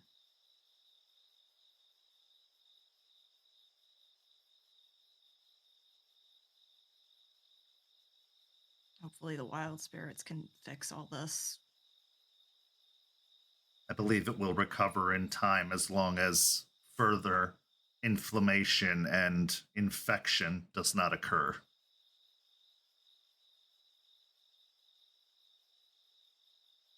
She'll nod. We'll get it done. Hopefully quickly.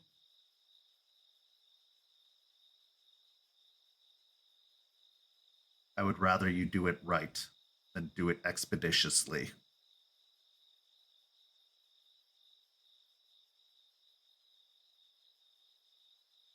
Roger that.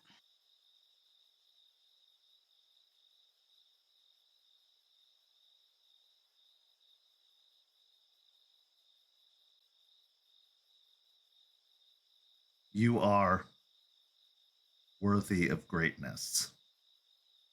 Gaia chose you for a reason.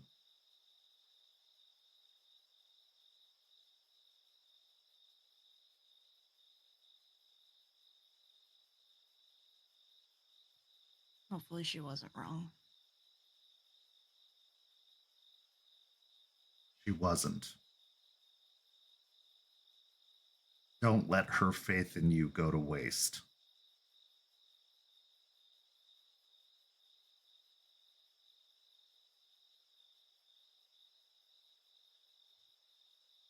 Try not to.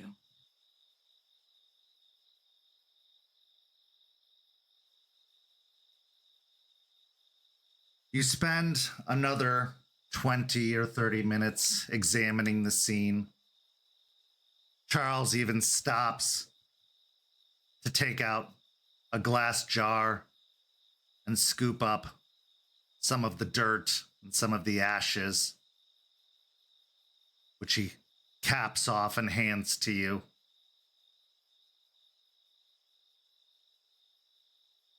He then begins walking back towards the car. What's going through your mind after this conversation with Charles and your inspection of one of the hive sites? When it comes to the hive sites, she's a little apprehensive at the idea of as many zombies as there have been, and it sounds like this one was a smaller site, so she's a little worried about them handling it just a bit. They'll have to figure out how to coordinate really well before going into this as a pack. Personally, in her personal life, with the advice she just got, she feels like absolute garbage right now because she once again got a lecture about her drug addiction and all that stuff. And those always make her feel extremely uncomfortable because it makes her have to really look at herself and have to face the stuff that she willingly avoids thinking about, the stuff that she doesn't want to think about. And she is just going through all of the reasons now in her head about mentally juggling the decision, should I quit or should I just stay as I am? I would be a burden to the pack if I go through the withdrawal. And also, they don't even freaking make rehab for Geru. I could lose my shit in the middle of trying to get clean, and then I could break the veil and all that stuff. And it's just a lot of worry and concern and anxiety going through her head right now. As you nervously climb back into the car and begin the drive back home, we transition now to our final scene of the first half of tonight's story. We now find ourselves at a house in a neighborhood further away from the place the pack calls home. It's not an unfamiliar house. It's the house secretly belonging to Raymond Gorn, although he is not the only occupant. Raymond, in your time away, it doesn't appear much has changed as your truck pulls into the driveway. Looking over the exterior of the house, you can't help but see all of the repairs that are still left to do. More things to add to the checklist, the ever-growing checklist of leadership and responsibility. Your best friend, Jordan, a man who you told your pack you lost, awaits within. What's going through your mind as you prepare to enter into the house that you've been avoiding, or at least haven't been able to visit for quite some time.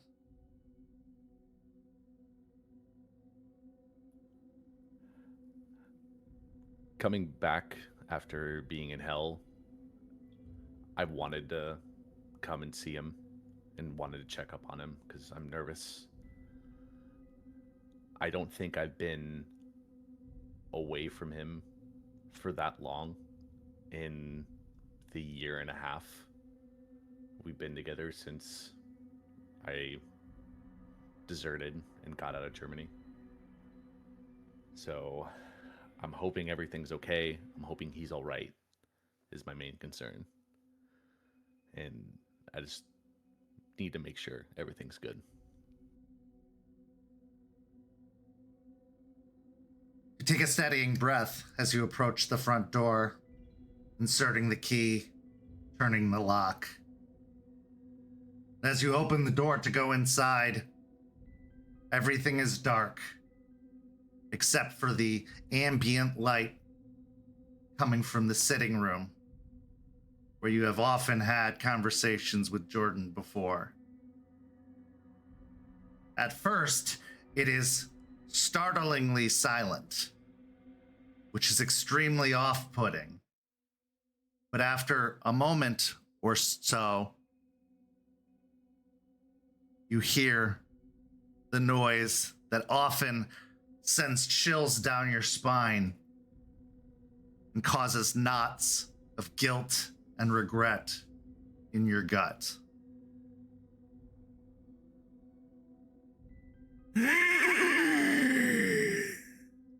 Hello, old friend.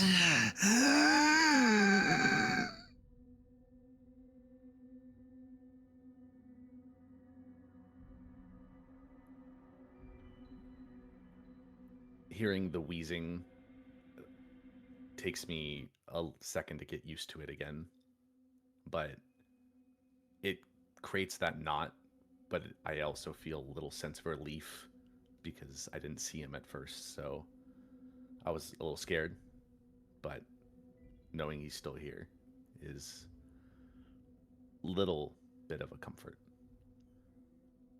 Is he in the chair? Or is he somewhere else in the room?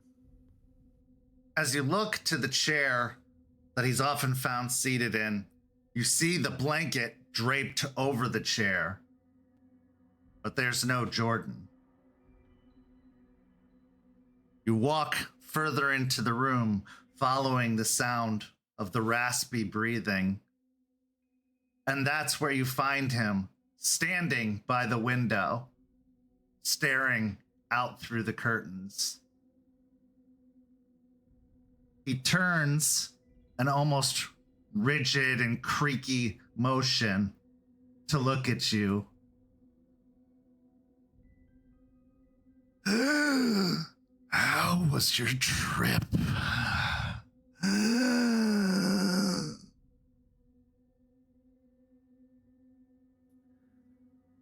It had its ups and downs, but luckily we were able to do what we needed to do and make it back here a lot quicker than I thought, which is good because I needed to check up on you and see how you're doing.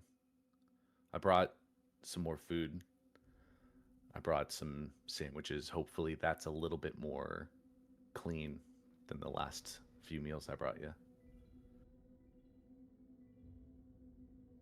Oh, don't worry. I've been taking care of myself in your absence. But I could always use a snack.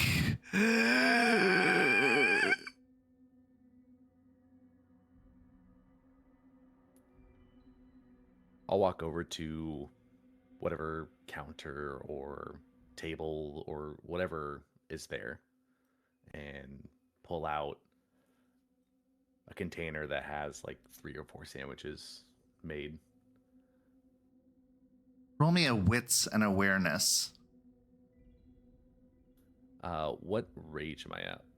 I would say based off of the slight anxiety of the situation, we can go with a rage too. And is this sight based? No.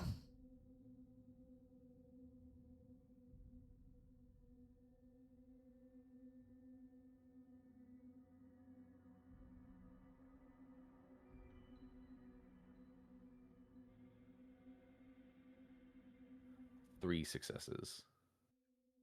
As you're unpacking the food, a smell hits your nostrils.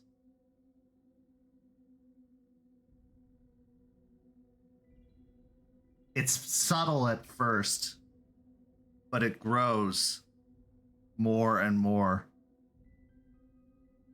It is a smell of rot.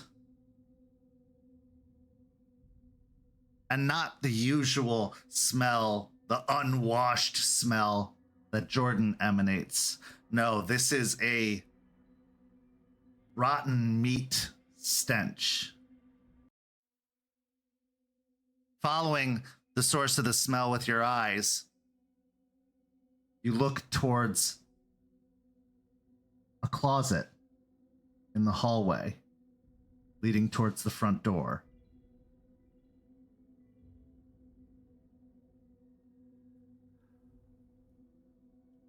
Looking at the closet, I'll kind of close my eyes in a little bit of a pained expression, hoping that this is rodents or something else, because I know that's what I found before: bones around his chair and other remnants of small things. So I will very cautiously walk towards the closet. As you reach the closet door, your hand nervously reaching out for the handle,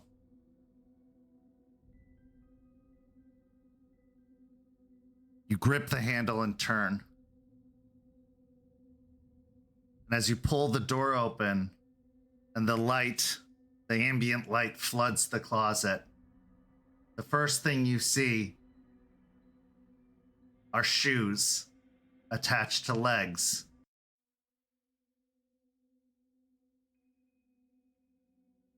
You finish pulling the door open and you see a figure that looks almost mummified, slumped in the closet. They're wearing a button-up shirt and a tie, black slacks, black shoes. And you can see a spilled folder with pamphlets leafing out of it, also tossed haphazardly in the closet.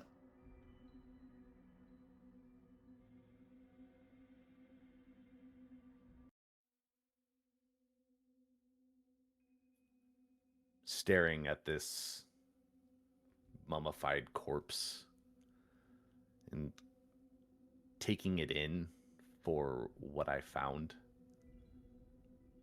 I'll kind of turn to Jordan very quietly, say, Jordan, why did you do this? They came knocking. They wouldn't go away. They wanted to show me the light. So I showed them the light.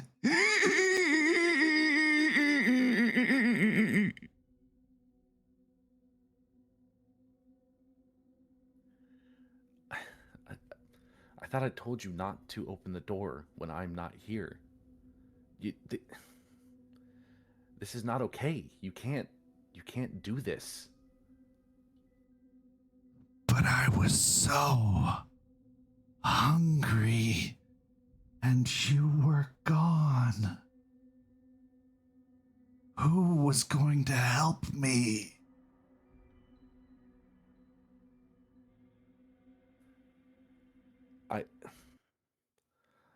You knew I was coming back, and if you would have held out for just a couple more days, I would have been able to help you. I was so hungry.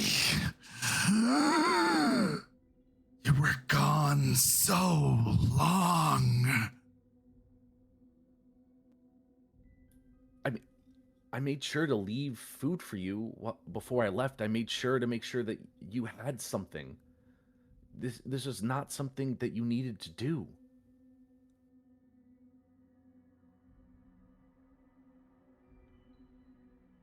I'm sorry, Raymond. I just don't know what came over me.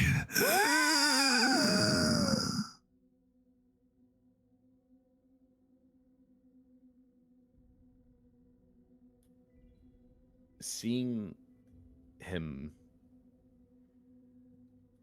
go back and forth from the more, I don't know, visceral hunger like reaction to now him being apologetic, the thing that pops into my head was the topic when I was talking to Eliza about if they're too far gone, can I help them? And so is there any way that I can look at him to like feel like I can still help? Because I know he's done this before, but it's been a long time, and I want to know that he's still there, that I can still help him.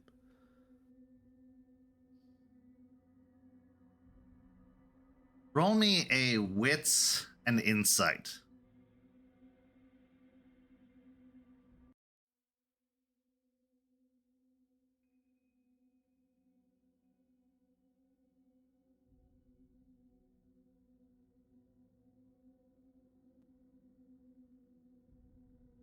Four. As you're looking towards Jordan, trying to see if there's anything left within that hollow frame, those sunken cheeks, those empty, dull eyes,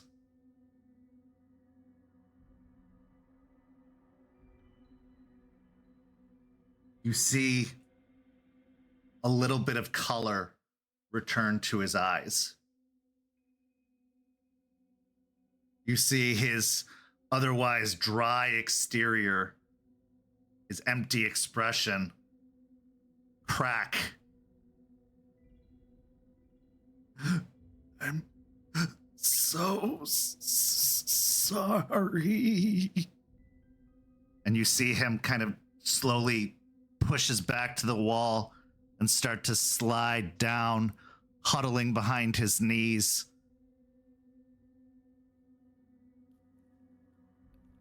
When he falls back against the wall, I'm gonna not even close the door of the closet. I'm gonna run over and grab his hands and get down on my knee. It's okay. It's okay, Jordan. I will help you. I'm close. I've learned from someone that I can perform something. I can have someone else perform something that will help you get better, that will help you be yourself again. You don't have to do this for that much longer. You don't have to suffer. I can help you, please. Trust me. Looking to your clutched hands, his eyes slowly trace up until they meet yours. And there's a very kind of confused and bewildered look in his eye. Where are we?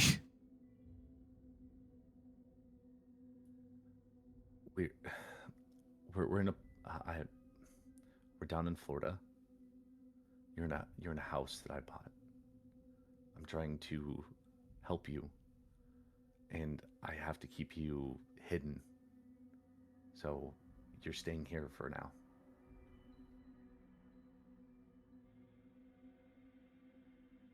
It's so empty. Just an empty pit and I'm falling.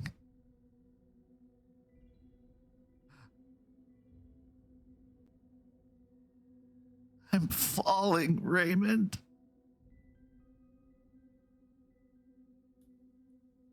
I'm gonna grip his hands tighter. I don't know what you're feeling right now. I know this is tough. I know this is probably the most difficult thing that you've ever had to go through. But please, like, trust me that I'm helping you. I'm there. My hands outstretched. You don't have to keep falling.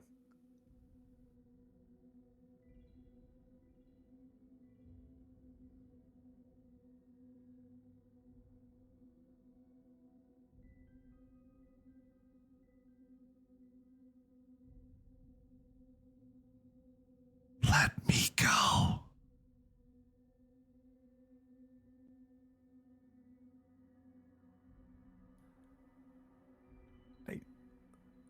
I mean, but I'm helping you. I'm going to make sure that you are back to the way you were. You won't have to suffer anymore, Jordan. Who Just a little bit more was time. that? Who am I? What am I?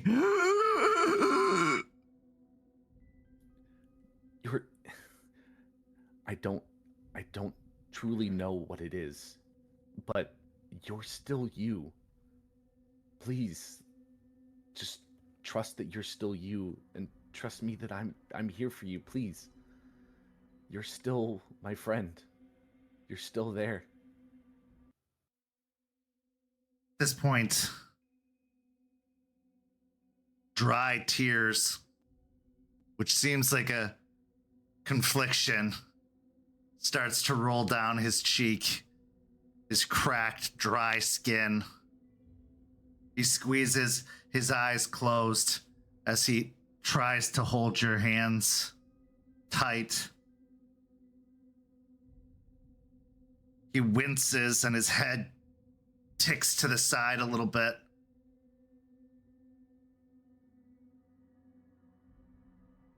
You'll help me.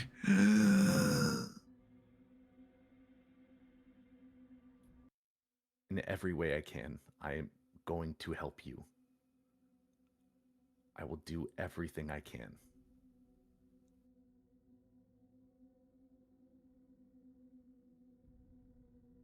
His expression softens as he takes a long, deep, raspy breath in. Go ahead and roll me a stamina and resolve check.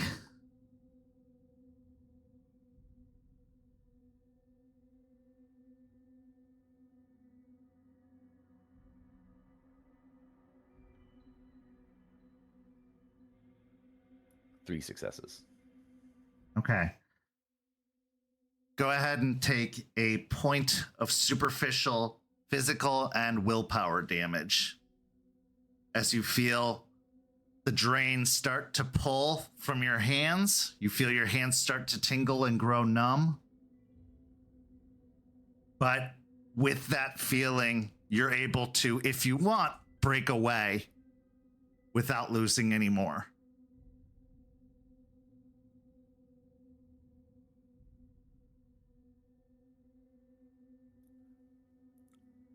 I want to hold on to let him know that I'm still here. But at this point, I think he's slipped back. And so I'm going to release my grip. As you pull your hands away, his hands remain there, clutching nothing. And his eyes open again, the same dull, empty expression resuming. So generous.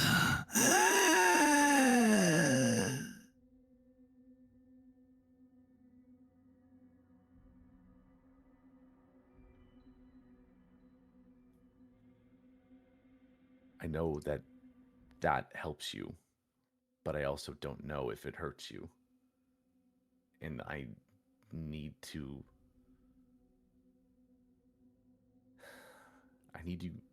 keep you.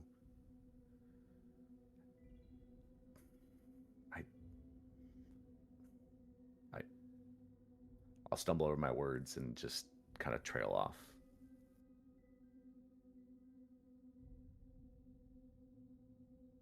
They're coming. Can you feel it, Raymond? Can you feel them?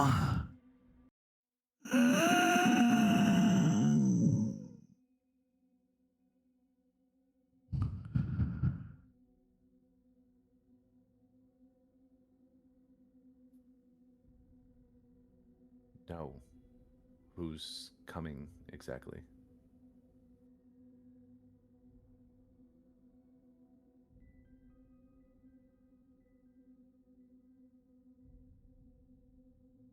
Snap. Snap. Snap. She drives them on. Crack. Snap.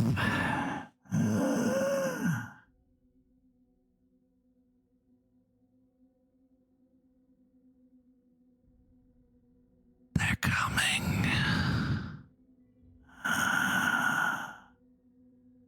And they won't stop until it is done.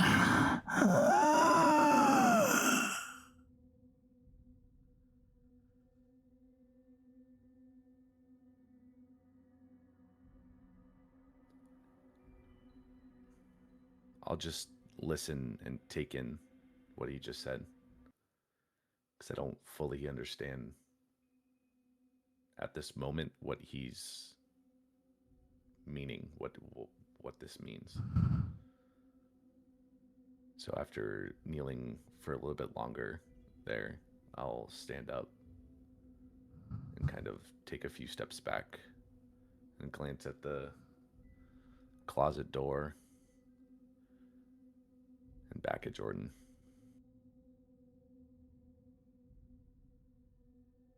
It rips the flesh from bone. It tears. It spills. It bleeds. It screams. It cries. It hungers. It wants.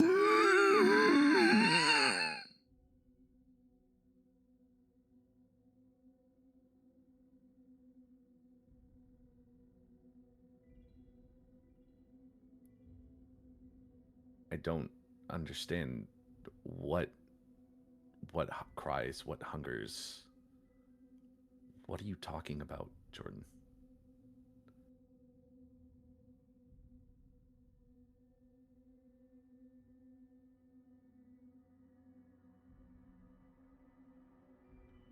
Ashes to ashes. Dust to dust.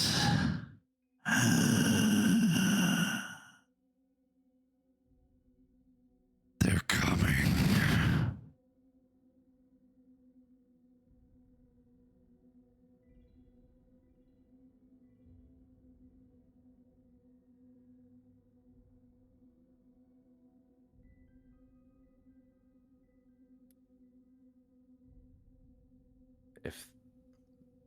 If who you say is coming, if they're going to arrive here, when?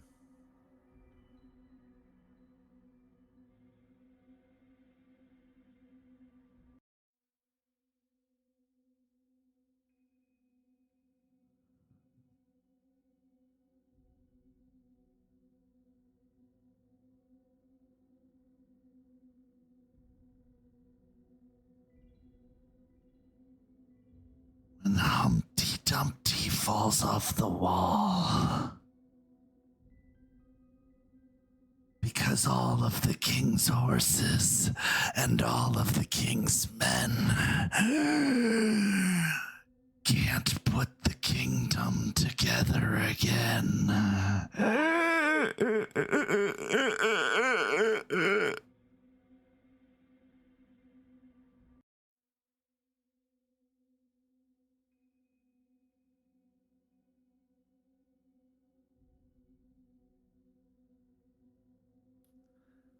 I don't understand, Jordan. Why are you saying this? What does it mean?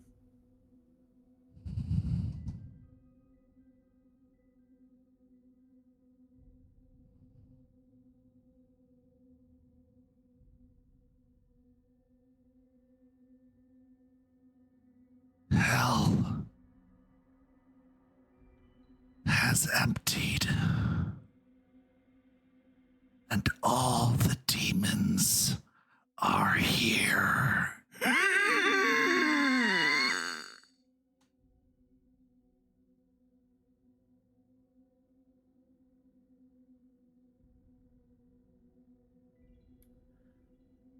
With that last phrase, I'll look confused and then a little concerned,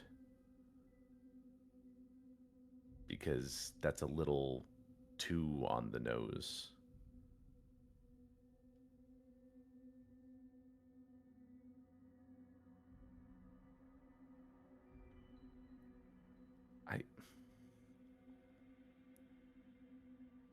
Okay. Jordan pushes himself up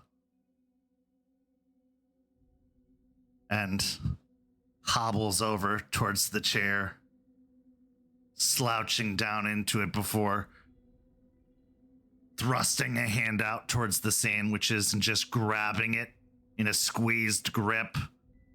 What was a nice assembled sandwich before is just now a mound of squished ingredients. He just brings it to his mouth and sloppily starts chewing on it.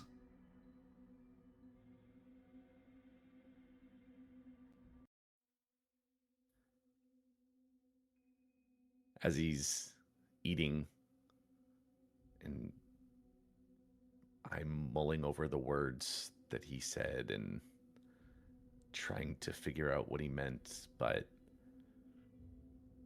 the smell kind of hits me again, and it draws my attention over, and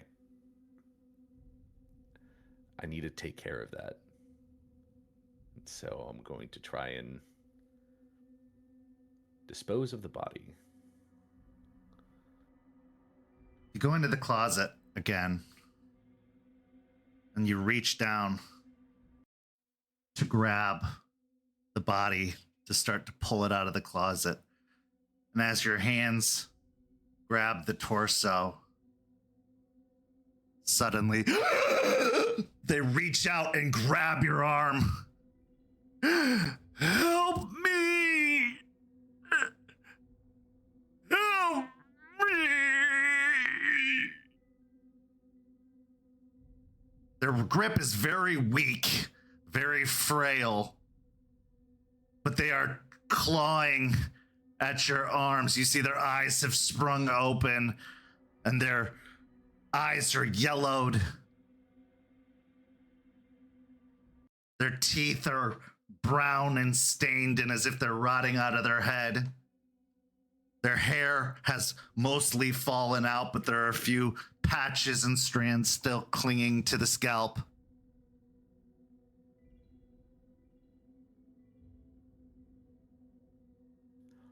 I will jump a little bit and loosen my grip a little bit on the man, and staring at someone who should not be alive still, I will look at him and kind of grimace a little bit, and I'm going to lean over, and instead of grabbing his torso, I'm going to put him out of his misery. Okay, give me a strength and brawl.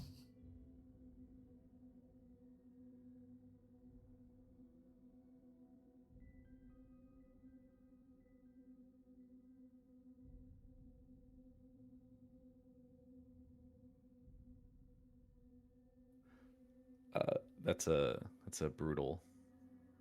So as you grab them by the jaw, by the top of the head, and give a quick twist, it's so easy that the snap comes almost instantly and the form goes limp. But the twist has so much force that you hear a tearing as the torso detaches and falls to the floor, leaving the head in your hands, staring with that same horrified, pleading, desperate expression. The tearing of the skin was like the tearing of construction paper, how dry it was, how frail.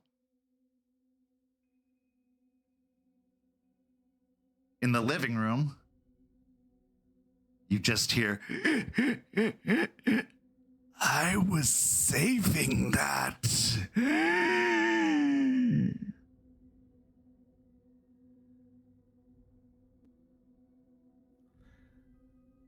I won't even regard that comment from Jordan and kind of blankly stare at this severed head in my hands.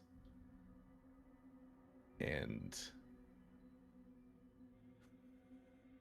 kind of grit my teeth and just blank stare at this point. Just go on the focus of doing this job. Disposing this body. Take the body out to the backyard and you dig.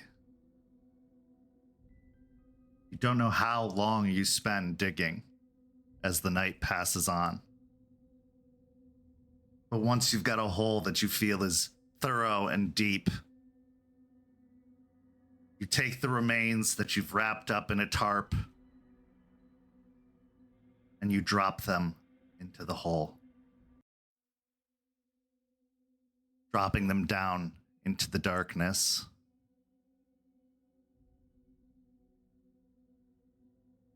You then grab the shovel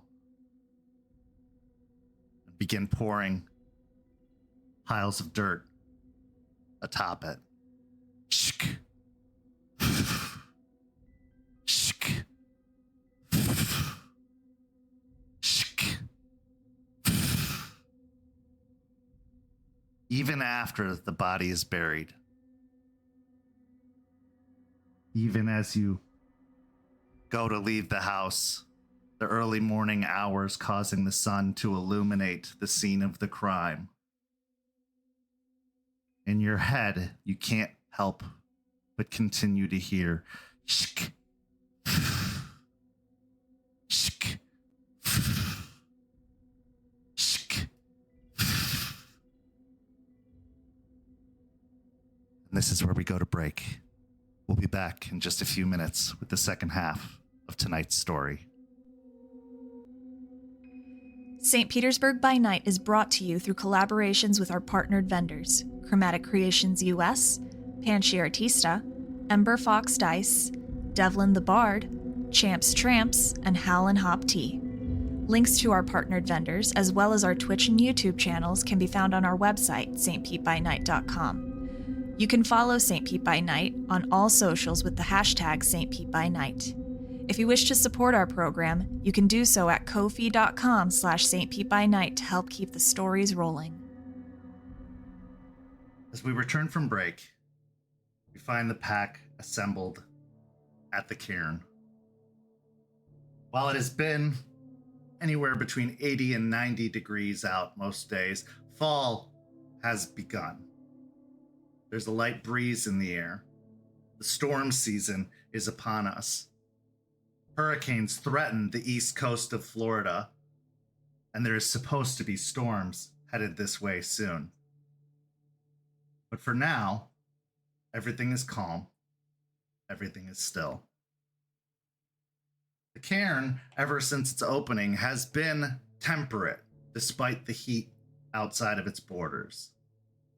Something about the spiritual energies that shift through the cairn make it a lot more accessible to the guru that dwell within. So meetings here, while it would seem off-putting to be out in the Florida sun, are a little bit more bearable. At this point, it's officially been 2 weeks since the pack returned to Tampa. With that being said, the memory lingers that it was going to be about 2 weeks until the assault on the mine was to take place. Word has reached the pack that the moon bridges have been established,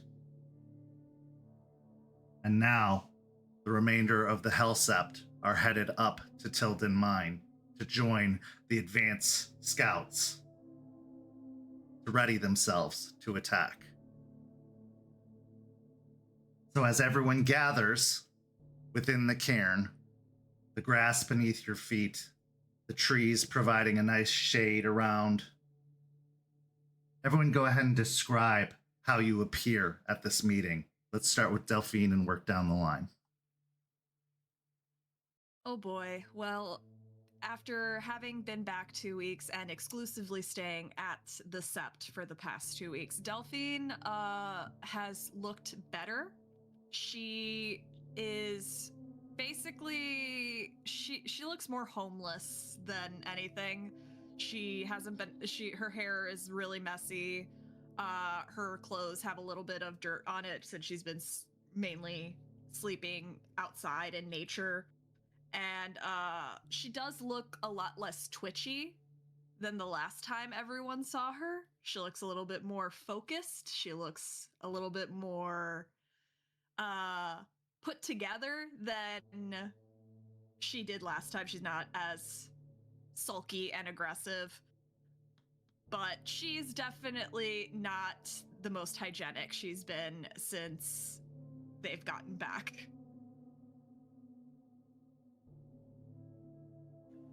Forge is looking pretty decent for himself.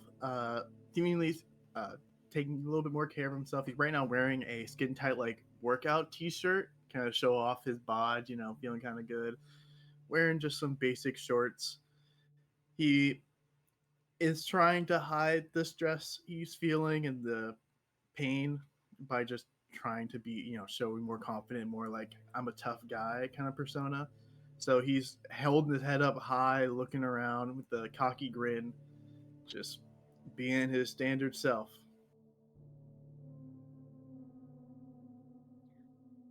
Juniper is coming in with her hair in a very messy top bun.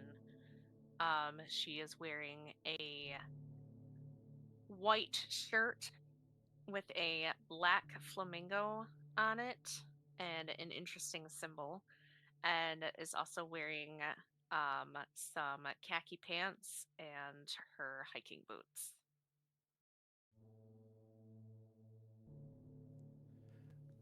Ray is wearing his normal getup. The only thing is, if you pay attention, the button-up's a little bit more like rumpled and just a little dirtier than usual. A little bit of like dark circles under his eyes. A little bit more like looks more tired than usual.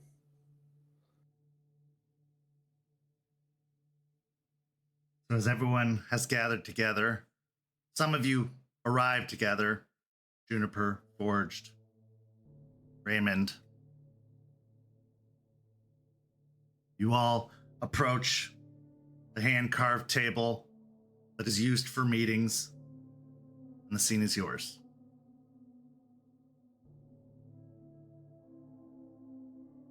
All right, who brought the drinks? Someone brought drinks, right? It's hot as hell out here. I go to hand forged a bottle of water that I brought with me. I grab it, but look slightly disappointed. I look up at you, look down. Just water? Just water, man. It's really hot outside. You gotta make sure to stay hydrated. All right. I go to sit down at the table.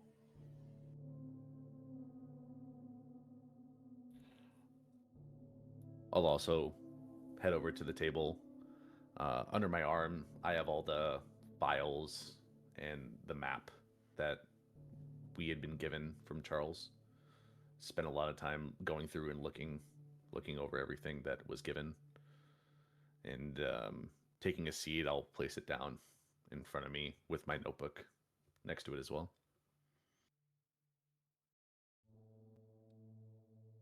I went out and I checked out one of the hives that Charles cleared out with him. And she slides over some notes that she took describing how it all looked, both in our plane and then in the Umbra. And she made copies for everyone to look over. I think that Charles might be right that it might be safer to come in Umbral side if we do try to attack, though I don't doubt there might be some Banes to deal with. Because the area was pretty corrupted on the spiritual side of things, but it seems to have stopped as soon as everything was gone and destroyed.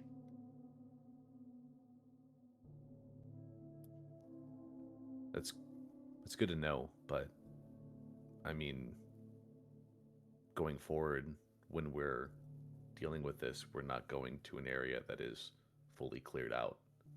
So that corruption will be spreading and it will be very much rampant. But it'll be easier to see on the Umbral side. That's fair. Were you able to find or notice anything specific while looking at the Umbral side? Or was it just the general corruption of the land? It's rough on that side. I noticed a lot of ash and bone.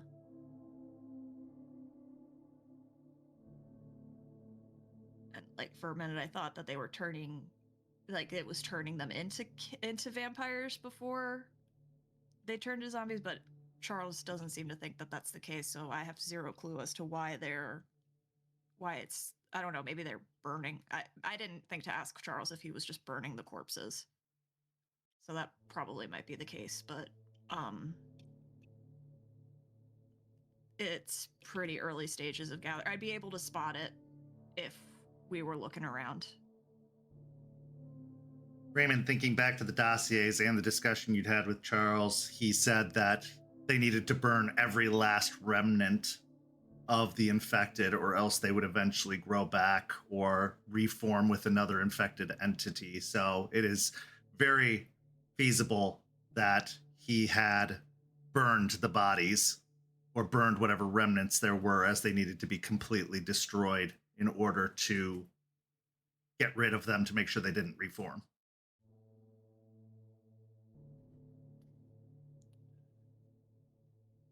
Yeah. I had a conversation with Charles a few days ago, and while we were going over the paperwork and the dossier, and he did mention that they burned everything, making sure that the spores didn't spread. So the ash and bone makes sense for what you saw.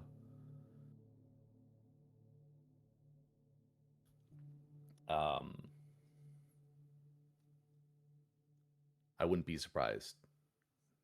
But did you two go off and do anything by yourselves to look into anything or investigate? Nah, I mean, I was gonna ask my bud, back at the biker club about if he knew anything, but the place was fucked up. I don't know what the fuck happened there. Other than that, I've just been chilling.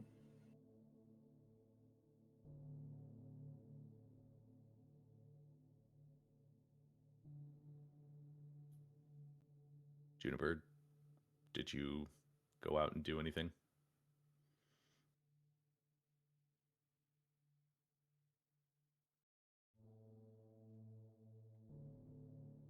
I haven't been able to do a lot of research related to our mission that we've been given, but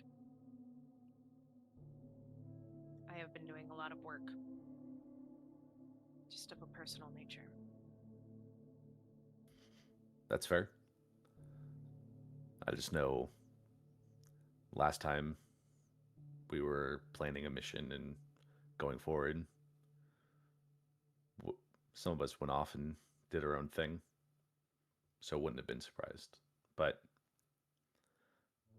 at this point, with what Charles said, if we do plan on investigating, going out to these sites, looking into certain avenues, we need to do it as pairs or bigger or as a whole group. Yeah, I agree with that just because the hive that we went to look at, Charles said he took out 12. I don't think that that's something that any of us should go at solo. I could probably take on maybe not 12, but 10, 8. I give Forged a look, but I don't say anything. Instead, I look at the others. I can tell you from experience that going out alone is ill-advised, and no one can take that many on by themselves.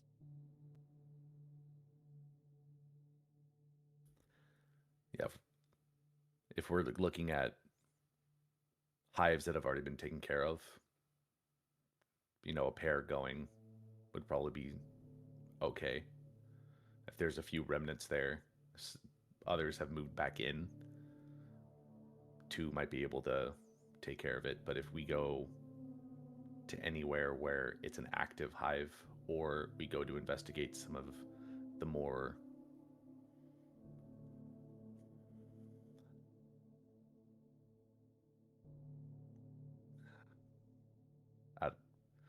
the areas that have the missing persons reports, then we should probably go as a whole group, because we don't know what's there. We don't know how many. I mean, there's no way for us to know because Charles said they dig into the ground. So we could be walking into a trap of 50. So rather all of us be there to handle it and be able to escape if need be with everyone there. I think we really need to just start discussing how we're going to go about dealing with it. We need to, it's all well and good to say we're going out in pairs, but what are we going to be doing? How are we going to accomplish taking care of this? That's what needs to be discussed. Like Charles said, we just gotta kill the one who's causing all this. I mean, we can keep going after these hives and just, dealing with whatever the hell he puts down. But I mean, the ultimate thing is finding this dude and killing him, and then we can go from there, right? I mean, otherwise, we're just more weeds are just going to keep popping up if we don't deal with the actual cause. Right, but they're very much hidden to the point where not even Charles could find them. So it might be better to gather up as much intel as we can on these hives and quickly hit them. And hopefully, in all of that chaos, the being, whatever the fuck it is, responsible for doing all of this will start to run or start to get more cocky, get closer to the city, make some mistakes, and we'll be able to pinpoint them from that. Which is why we should talk to Spud first and foremost, because he does know someone that, from what I understand, is a leech that's similar to the one we're hunting down. He knows one.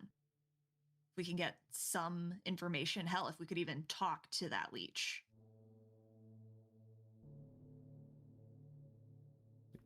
We'll just My have to face trust it. brightens up. Well, you'll just have to trust that Juniper won't, try and slash both of them in pieces.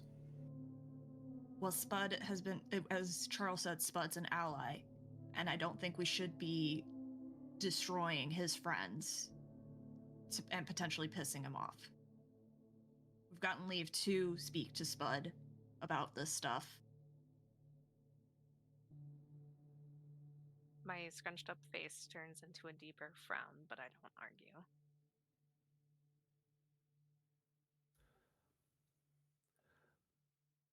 Forged and Juniper, like what you mentioned a little bit, we need more information. We can't, yeah, you're right, Forged. The overall goal is to take care of this leech.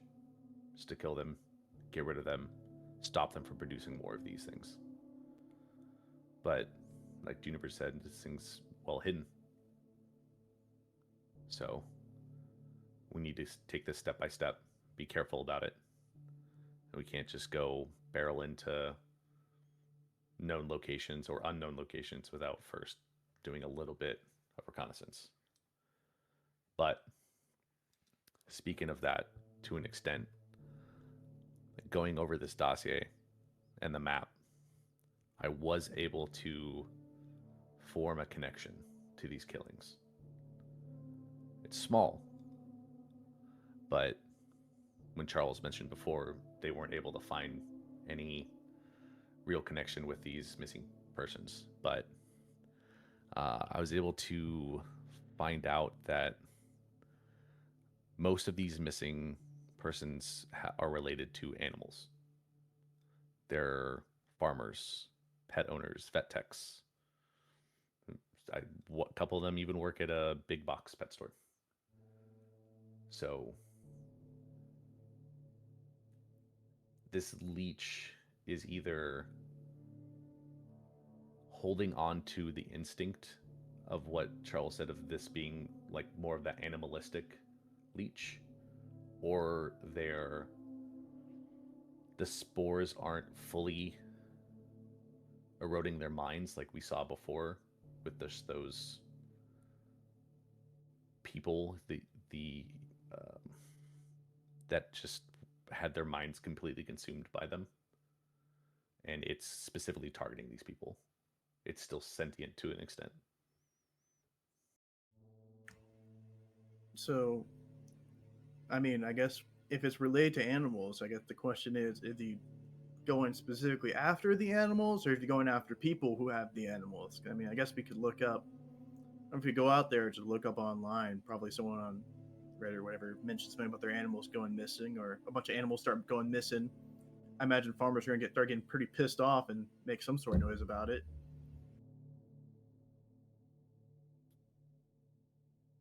I think it might be more of the latter, about them going after the people that have these animals, more or less so than targeting the animals themselves.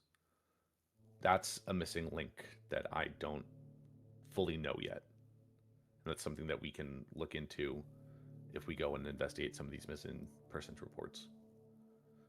So Like some sort of PETA activist, he's animal rights activist, killing all people hanging out with the animals. Some part of that still remained. maybe. I don't truly know. But it's a start. Something that we can work towards.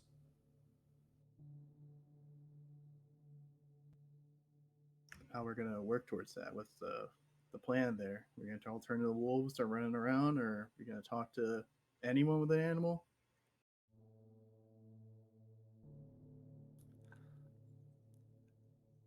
My thought process was,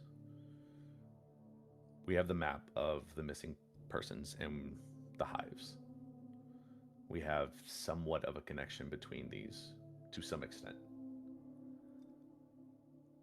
I think going out and investigating these areas and getting eyes on and seeing if we can find any remnants of what happened or any piece of information, putting eyes on it, physically finding something that would help us jumpstart a deeper investigation is a good idea. It's dangerous, which is why I think we should all go together if we do that. But we can kind of go around and investigate more in the dossier, maybe look into these people, and not go to a physical location. But I think it would behoove us to actually put boots on the ground. I don't know if you guys have any ideas. I mean, you're not wrong. It would be good to get out there, but we need to also consider we could walk into one of those hives at any point. So how are we going to deal with it if that happens?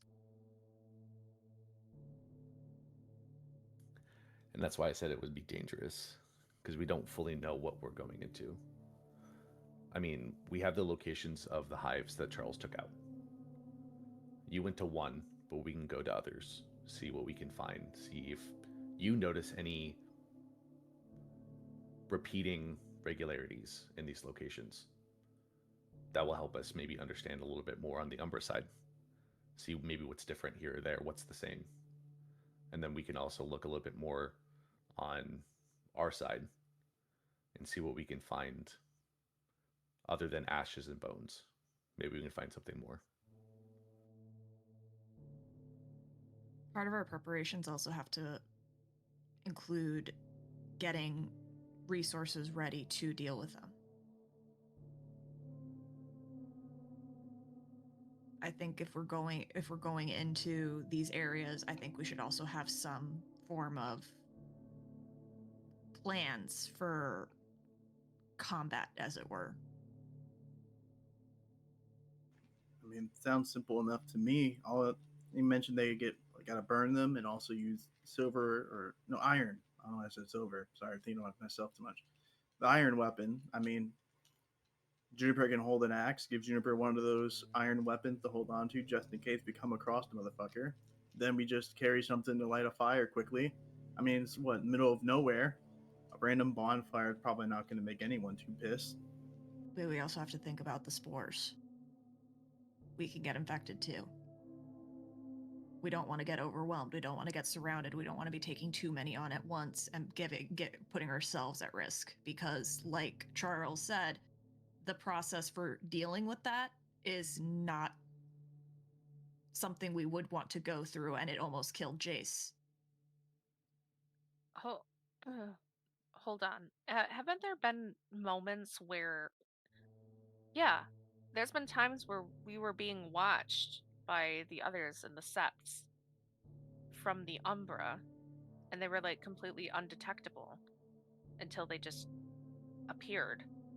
Is that something that we can do while investigating these hives? We can definitely go into the Umbra. The veil would probably be thinner out there too, that far away from the city. Because if we can Or travel the Gauntlet. Yeah. If we can travel through the Umbra, we'll be able to investigate and not be noticed. And if we are noticed, then it's a good chance it's whoever's doing all of this shit. Like I said though, going through the Umbra does have its own risks. There are banes. There are spirits that aren't as probably nice as the ones that we've encountered. Not every spirit's gonna be like Star, or like Ember, or even like Alara.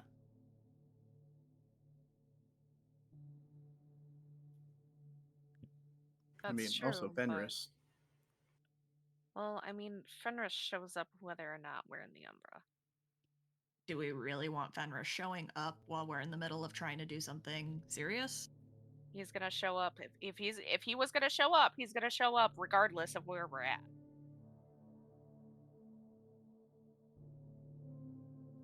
But you're not wrong, But- Delphine. I was just about to say that. Charles did say that spirits were starting to get infected too. They've been there for a while, so they're probably all fucked out there. But it also might be a good indicator of, where shit's kind of going down. If there's a bunch of infected spirits in one spot, it's probably safe to assume that something's screwed over there. And if it looks like there's trails of infection, we can track it back to its origin point. If It there's would a be trail. If there was one, it would be a lot easier to spot there.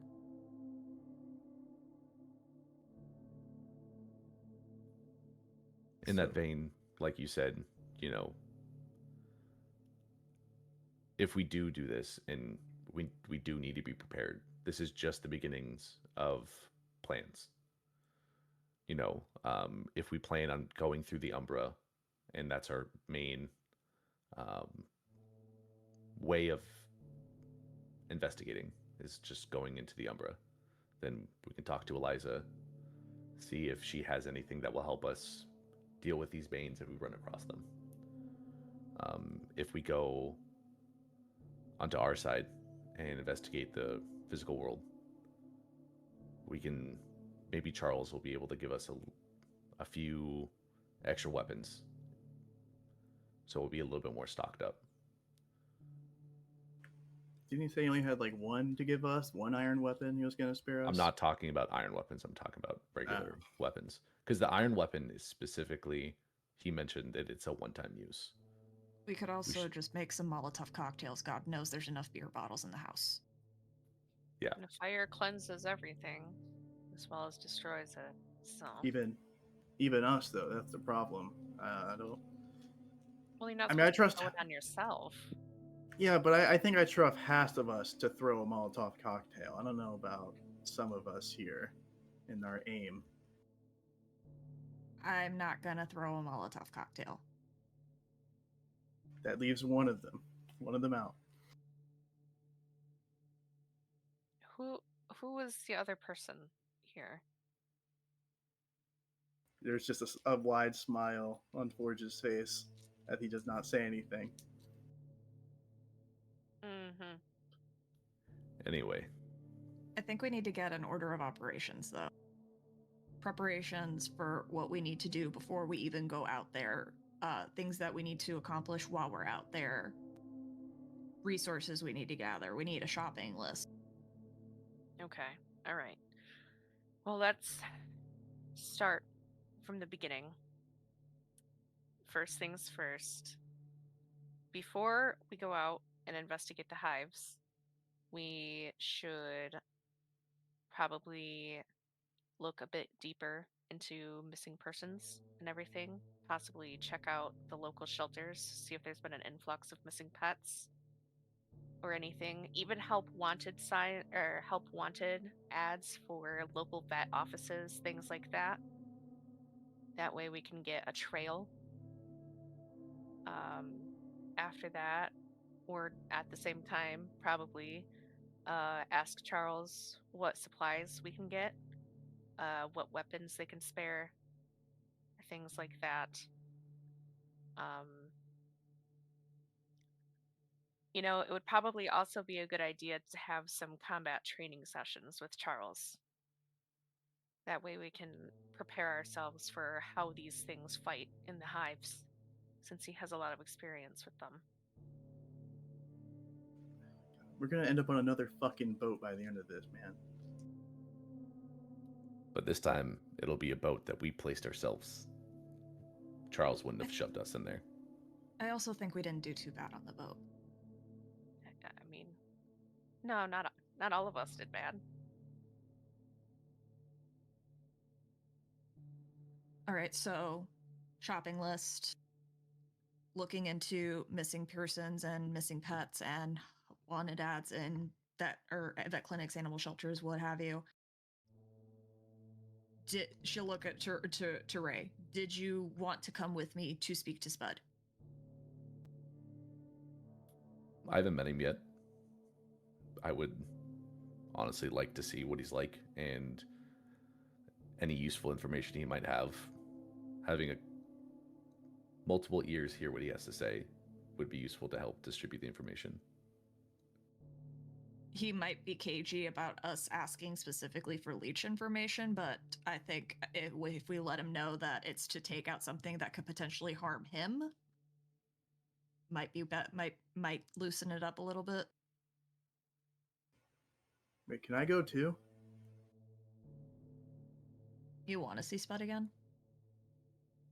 I just want to know, like, if we're gonna talk about like, leech information, I want to know it too, and also like the weed that he gave Rory last time was pretty fucking great. So if he can get some more, that'd be also awesome.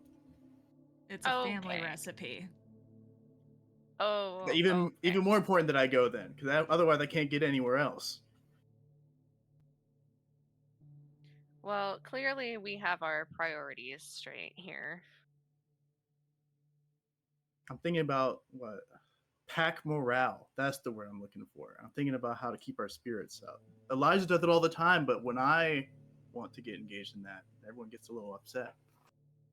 Why don't you partake in the sets supply then, and not maybe not a leech's? Let's try and stay clear of the leech's family recipe goods.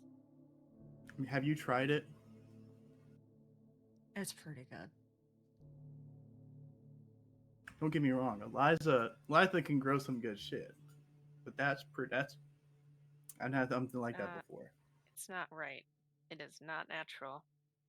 It literally is natural. Bomb weed aside, I think me and Delphine have it covered.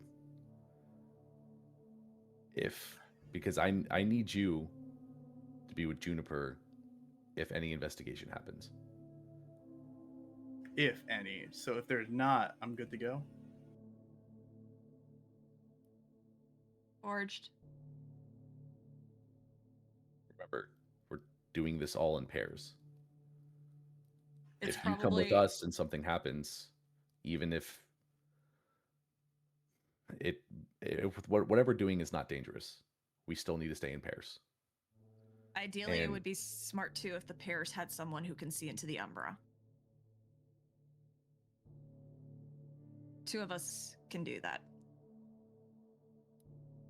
Though I do gotta say, I don't want a repeat of what happened last time you two were together. Do you understand? So it sounds like I should be with Delphine and you should be with Juniper. Charles said I can't go talk to Spud without the pack leader. Oh, come on. Okay, this is just getting unfair. Fine. Not unfair. Trust me, I know. Whatever. Look. Fine. Can we stop talking like I'm not standing right here? Oh, Juniper, you decided to show up. Forged. All right, Forged. yeah, I really think we should have a pack training. Have a pack training with Charles. Okay. No, I agree. I'm really feeling that right now. Real quick. Forged. She doesn't like it when you're an asshole. Juniper. He doesn't like it when he's bossed around. I haven't even been doing anything like that. I know, but you guys have to learn how to communicate with each other. You have to learn how each other works. Read the instruction manual on each other, as it were. Establish boundaries. Tell each other what you like, what you don't like. You've been talking to Artie lately, haven't you? No, I've just been gathering basic information. I know you don't like you don't like people acting superior to you, and you don't like people being assholes to you. Okay, well, I will say that people acting superior to others and being bossed around are a little bit different things. So is it like both of them or one or the other? Like what? Just so I know. I just want to make sure. That's for you two to figure out. Fucking talk to each other. And guess what? This will be a without perfect fighting each time. other. Yep, this will be a perfect time for you guys to talk to each other. Because you two are going to be a pair, while me and Delphine are going to talk to Spud. If I do this, if I can go on a mission with Juniper here and not get into a fight, will you guys bring back that booth? That what? Yes, I'll bring you back a bag of weed. But if you do get into a fight, No I'm weed. throwing that into a fire, We're giving it and straight you'll be to nowhere Ember. near it. Ember, wait, can Ember even get high? Oh, actually, I have Doesn't to try matter. that. Okay. I'll ask Ember one day if they can get on my joint and see what happens. But I swear I can hear Ember cackling right now. all right, if you promise that, then I can try my best and not get into a fight. Anyway, the equipment that any of you might think that you want or need. I mean, like you said, anything that creates fire. So Molotov cocktails isn't a bad idea. That's something quick and easy that we can make. Charles mentioned that road flares are also pretty efficient. So maybe we can go to a hardware store, or I don't know where we specifically buy road flares, but might be able to pick them up somewhere. You can usually get road flares in like emergency roadside kits.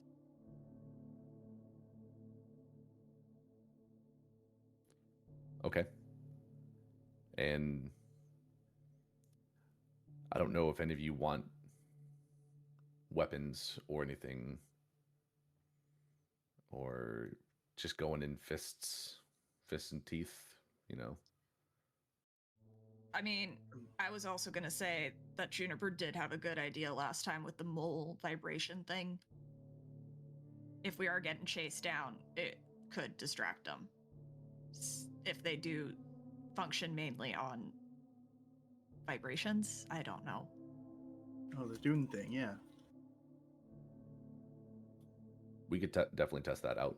If we want to pick up a few of those and see if it's efficient, if it's effective.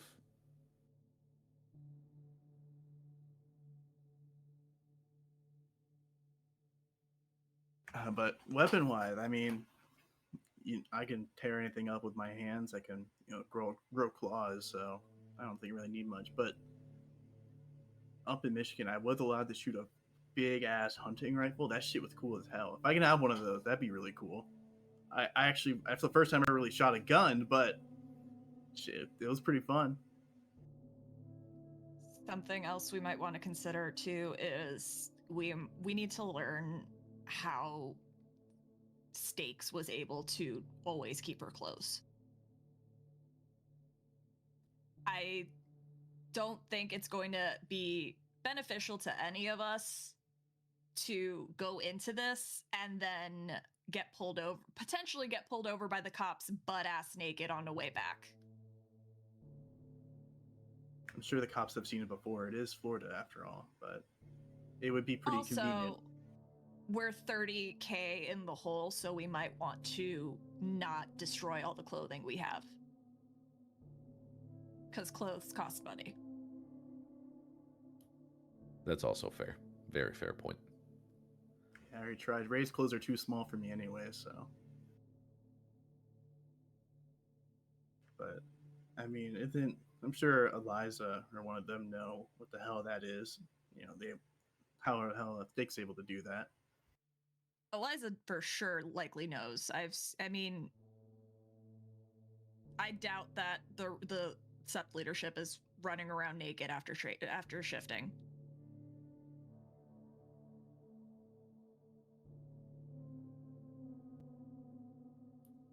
I agree. One of us should probably talk to Eliza and try to learn that. But other than weapons, I mean, we do know a little bit about protective gear from the spores. I mean, last time we went to the houses, we brought nose plugs, face masks. We know those types of things, they work, but we weren't really exposed too heavily to the spores over there, so I don't know how well it works and to what degree. But that's something that we can get to at least give us some sort of protection against these things.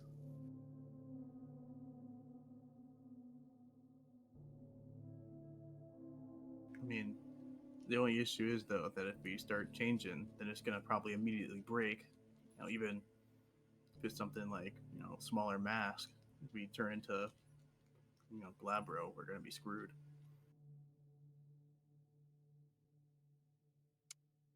And start learning how to hold your breath.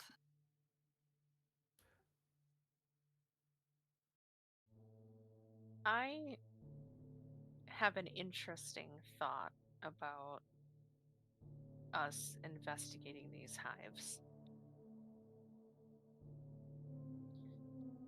I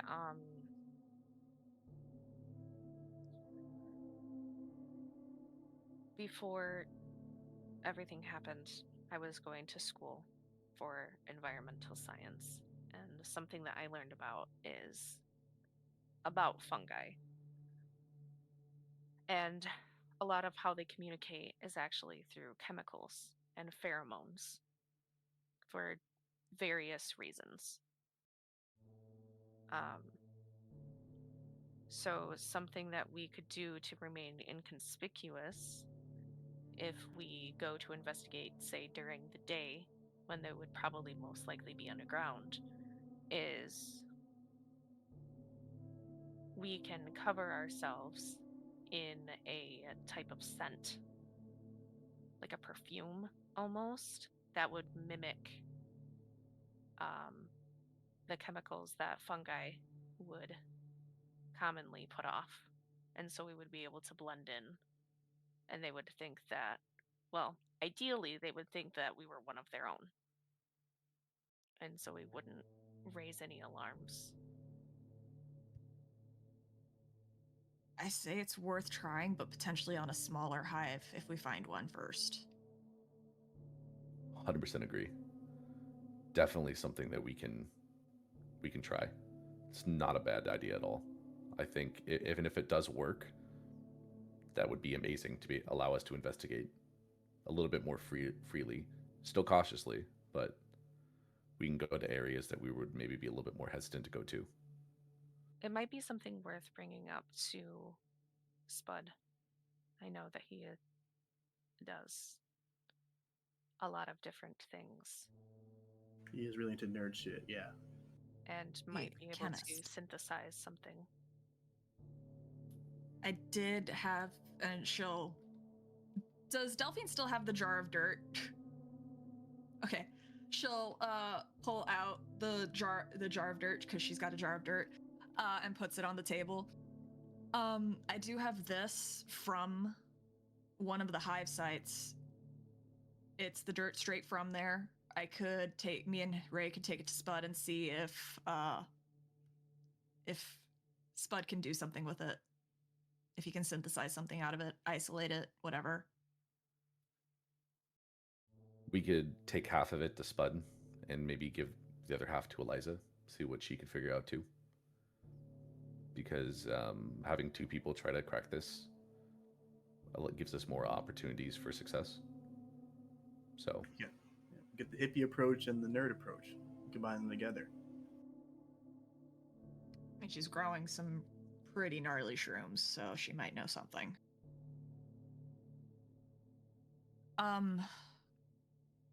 Off topic, but in line with the sept. They're exhausted, so if we can do stuff to kind of help alleviate some responsibilities, like lighter stuff, that might help, because Charles was slouching and it was weird. Really? Yeah. So, like, I don't know, we can, like, volunteer for, like, some light patrols or whatever. You know what? That actually brings up another off topic. You know what? I think that is a perfect opportunity. Forged Juniper. For what? I was just tuning that out. I heard we, and then I started to get a little confused there. I didn't know we started speaking French around here. What? Who is we in helping them out? I think I have a lot on my plate. You know, I do a lot. Hey, I have. Forged. You can either help with sept cleanup and walking all around with a stick poking at garbage, or you can walk around neighborhoods and make sure that things are copacetic. Maybe get paid weed for your good behavior. I know they wouldn't do that though. I mean, I've been trying to get us to get a pay raise this whole time, and we haven't had any luck. Listen, I'm working on something to try to get us some cash flow, but there's a lot of red tape, and I'm working on it. But you gotta start. Forge, I know you don't like the word responsibility, but you have to start taking some responsibility. You're part of the SEP too. All of us have to do our part to contribute. I know that, and she'll point to Juniper, Ray, and herself. The three of us have been doing cleanup around the sept. I literally work here. But we can start doing other stuff like light patrol. Like I said, light patrols. What you think about it this way, Forge? If you're doing patrols and a leech comes into our side of of town at night, you have fair game to fucking destroy them.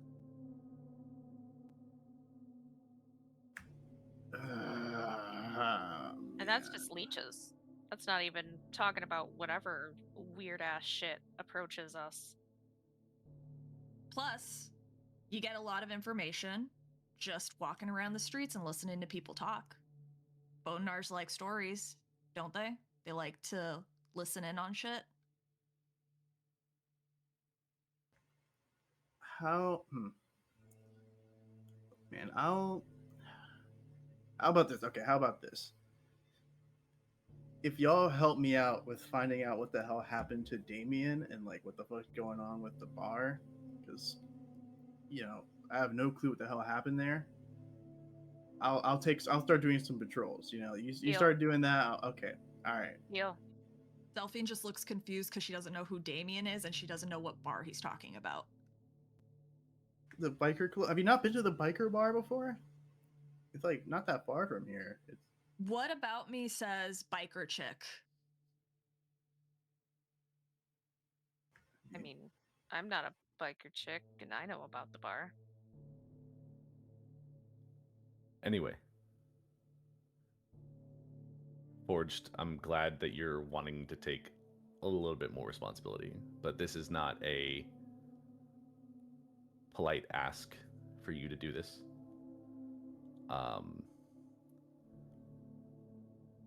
You and Juniper messed up in hell. We did succeed in our goal.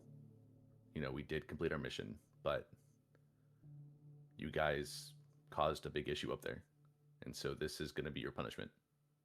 You're going to have to go, and I'm going to say specifically to Charles, and you're going to ask him what you can do to help. And I am going to hold you to that, because I'm going to ask Charles whether or not you walked up and asked him, and whether or not you're actually doing what he asked you to do. And you're going to do that, let's say, until this mission is done. Same for you, Juniper. Okay, well, hold up. I've been on a pretty straight and narrow path since we got back from hell, okay? Let's just say I got humbled a little bit, alright? So, I don't think that we need to be that severe with me. I'm not really the problem anymore. Well, you're not wrong. Since we've been back, you have been doing better, but there are two parties in a fight, and you and Forged were those two parties. So now you get to do extra work, more than what you do now. And I do I- not think you understand how much work I'm already doing, but sure. All right. that's why it's a punishment. Fourth tenant of the litany, guys. Submit to those of a higher station. I mean, he's literally standing on the same ground I am. He's not stepping up on a box or anything. We're pretty equal right now. Pack leader said I'm to taller do than you. something. Pack leader said to do something. He ranks higher than us. You do it. Charles definitely ranks higher than us. He tells you to do something. You do it. Also, other than this time, when was the first time I ever gave you guys punishments? I haven't needed to. And honestly, this is probably not bad compared to what potentially could happen or could have happened as a punishment. Yeah, Charles could drown you. Yeah, but drowning is like a one and done thing. You know, you get drowned, you lose consciousness, you die a little bit, you come back, it's all good. See, I don't think Charles would make it a one-time thing. Mm-mm. I feel like if Charles was gonna drown any of us right now, or like if he was gonna drown any of us at all, it would have happened already. I think they call that growth. This, as like Forge was talking most of this time, and you know this conversation been going down. He's been relaxed and leaning back, laughing, cracking jokes. But like as Ray starts talking about this punishment, starts taking up this like leadership kind of position, Forge actually sits up, like leans forward, kind of stares Ray down. As it's not really any words, but it's just the vibe. It's the stare down going on as he's just sizing you up right now, trying to see if you'll back down, if you're gonna keep your position here. Roll me a manipulation and intimidate.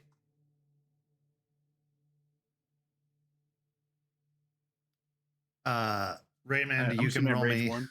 Yeah. Wits and insight or composure and resolve, whichever you prefer. I'll do wits and insight.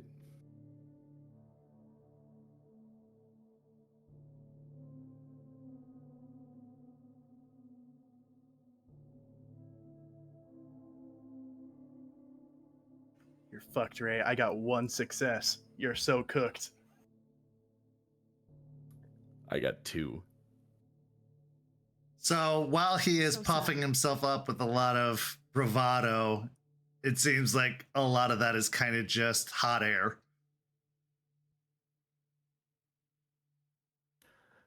And as Forge is staring me down, I will stare him down exactly like what happened at the car door when we first met in hell. I will not back down from this, and I will just lock eyes with him. For like a moment of just awkward silence now. It's like after all this, everyone's kind of laughing or just talking, and then just silence that they're just staring each other down. But then Forge blinks first and kind of sits back and just goes, "All right, whatever, I will do it." Damn, I was about to light some candles or something between the both of you.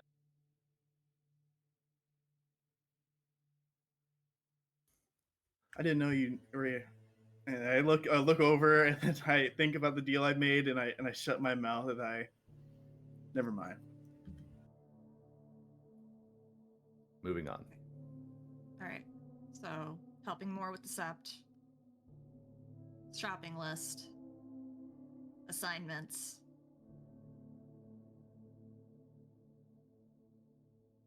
She'll look to Ray. So for now, you and me, Delphine, will go talk to Spud, see if we can figure anything out. Juniper, Forged, if you want to go investigate or talk to Artie, see if he can find anything more or has anything more about missing persons. If you want to go investigate animal shelters, like you mentioned, you guys can go down that avenue. When we go to actually investigate, once we're prepped and ready, once we feel like we're good to go, we go to one of these abandoned hives or any other location. I think the main things that we need to look for is, I think it was mentioned earlier, some sort of trail. If we can find anything that might lead us back to the source, or just something that we can then track later, that would be good.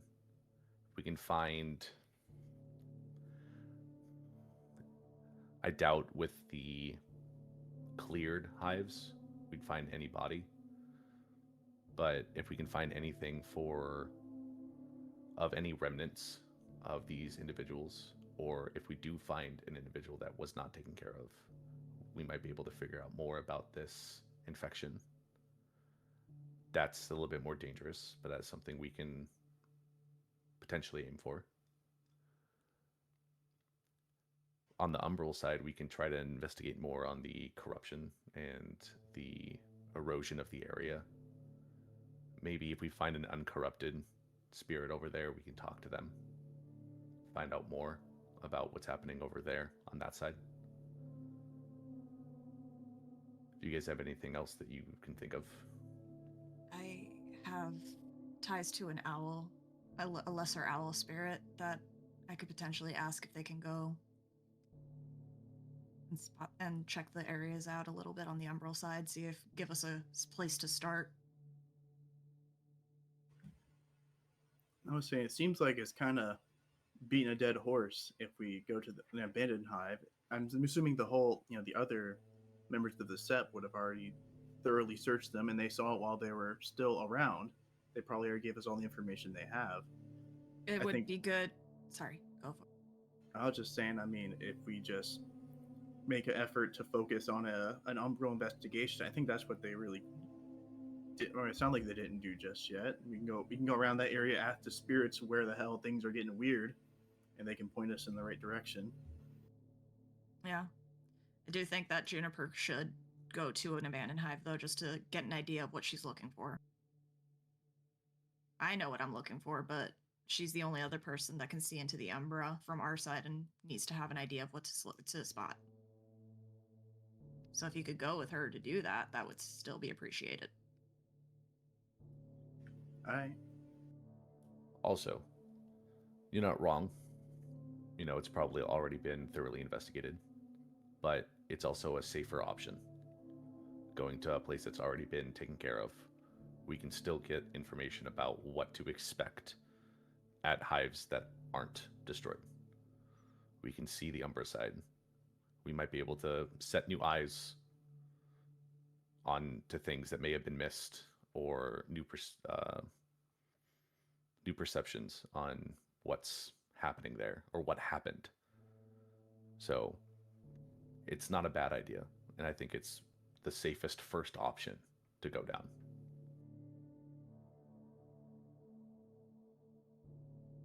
Charles says that he wants us to do this efficiently, so we don't have to do it quickly, we have to do it correctly. And the best way to do it correctly is to do it safely. So, why don't you guys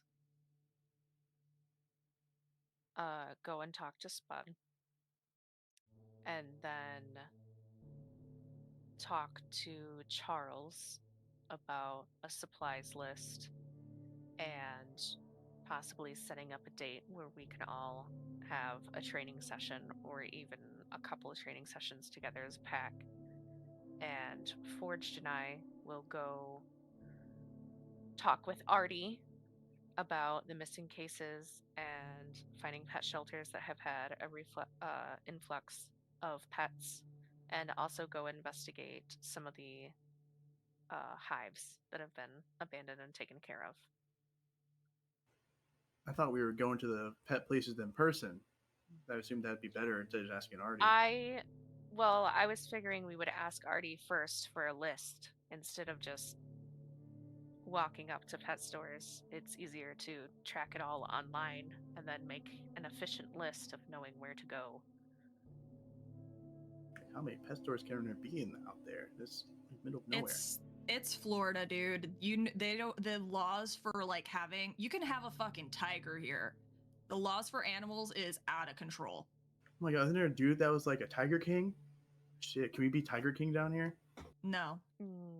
I don't know about. I'm getting some weird reception here. Was he fucked up? Yeah, no, don't. I'm Okay. just don't- saying probably not to owning tigers. I don't know. I don't know about that one. I don't. I don't know about that. Anyway, yes, there are tons of pet shops, shelters, vet offices. There's a lot to work through, and I would rather just have a list of places that are actually significant than.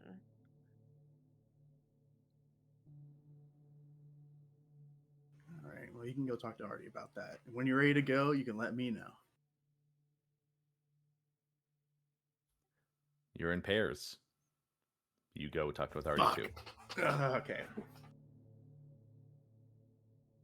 Maybe you can get him to show you a picture of him with dreads. Shit. You're right. That would That's be like the technically ultimate like a rat secret thing. now. Yeah, exactly. I've seen it.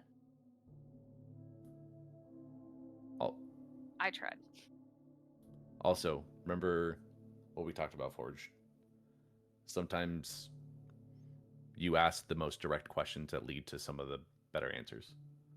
So, you going with Juniper and trying to get this information, you might be able to lead to an avenue that we didn't think about. So, it's a good idea for you to go. And don't forget to talk to Spud about possibly synthesizing pheromones and of some sort with the fungus. I'm sure Ray's already written it down. And of weed. I roll my eyes. And the weed. I wrote them down. Do we do like a little team cheer now to signal the end of the meeting here? We good? Are we all putting our hands into the circle together and doing I'm like not a little... putting. No, I'm not putting my hands in. Let's You, just. you don't want to put your hand in? You're right. Delphine's hand's been real sweaty lately. It's been weird. Are you okay, Delphine? I haven't showered in a couple days. I mean, you can come take a shower. There's also like a whole like creek river thing flowing through.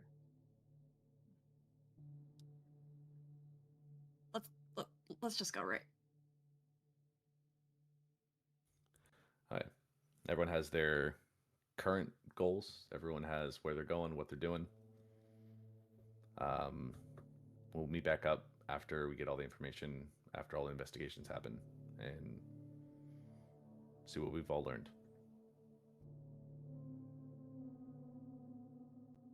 I just look at Delphine and nod my head. Yeah. All right. Let's get to it then. As the meeting comes to a close and everyone has their marching orders, so too does our story come to a close this evening, but not without several final scenes. Our first scene takes us to a motel room. A baby sleeps in a pen off to one side as a young woman, Lila, stares at her phone.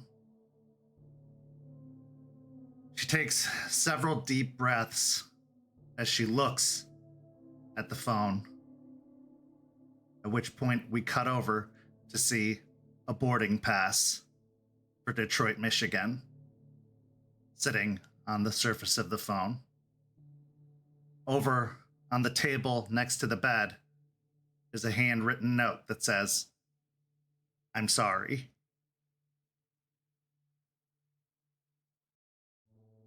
Our next scene takes us to the backyard of a house in progress of restoration. We focus primarily on an unearthed bit of land where some dirt has been turned over. The ground stirs, and a creature starts to rise out of the ground. It is deformed. It has growths coming out of several parts of its body. And now it has a couple of extra appendages, thanks to the prime stock that was buried beneath the earth. The hulking Frankenstein of a creature, stitched together of various body parts and growths, starts to lurk towards the house, moving towards the back door leading into the house. But it pauses as the back door opens, and we see Jordan standing in the doorway. Jordan cocks his head to the side, the same raspy breathing coming out. You're not wanted here.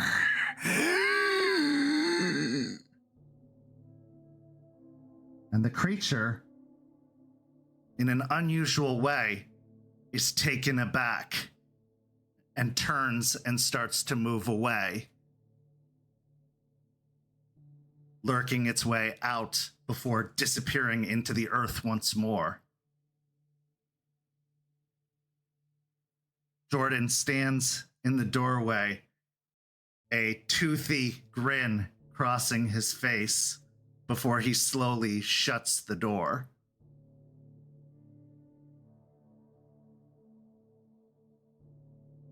And then, in our final scene, we see the interior of a studio apartment. We find ourselves at a computer desk, a bank of monitors assembled against the desk. It's late in the evening as Artie is hunched over his keyboard, typing, his headset on his head. One screen is particularly of importance, as it appears to be a news report from a local news station in Michigan. We then cut into the audio of the news report. News out of Ishpeming, Michigan, as a disturbance at the Tilden mine has caused operations to cease for the foreseeable future. Representatives of the mine say a malfunction of equipment caused a massive cave-in, and that operations will have to cease until the cave-in can be resolved and the equipment can be properly fixed. Residents of Ishpeming were disturbed when they heard a large amount of noise coming from the mine, which is located several miles away. And when authorities showed up to the scene, they were quickly met by representatives of the mine who assured them that there was nothing to be worried about. More on this story as it develops. Artie looks to the screen and furrows his brow, dark circles surrounding his eyes as he reaches for a pill bottle on the desk, popping the top of the pill bottle and shaking out several pills into his hand, which he pops into his mouth before taking a drink of a Monster energy drink and going back to typing once more. And this is where our story comes to a close. Thank you so much to these amazing players. Thank you to all of you watching at home. We've got Rage Across Tampa coming up on Tuesday over on Twitch, and then the next episode of Hellhounds here on Friday at 7 p.m. So tune in to both of those. Also, follow our Discord link down below to join our community, where we're now hosting games of 5th edition, 20th anniversary, and Chronicles of Darkness. So come be a part of that if you're interested in running or playing in any of those games. Also, while you're clicking on links, go follow all of our social media, because we have a very big announcement coming up in the next few days, and you are not going to want to miss out on that. So stay tuned to the social media. For these amazing players, I'm Kent. Thank you so much for joining us, and we'll see you next time. Have a lovely evening, everyone.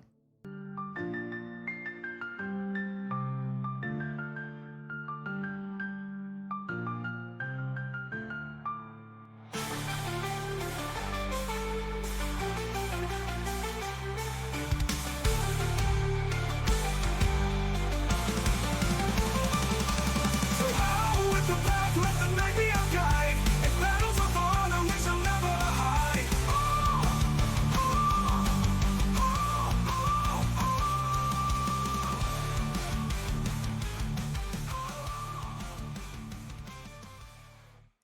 This has been a St. Petersburg by Night production. Hounds is produced in agreement with the World of Darkness and Dark Pack. The storyteller for Hounds is Kent. Tonight's characters were voiced by Jay, Lilith, Ben, Nikki, and Katie. Visit our website at stpetbynight.com for more information about all of our productions and how you can become a part of our community. Thank you for listening. Until next time, fangs, stakes, and claws out.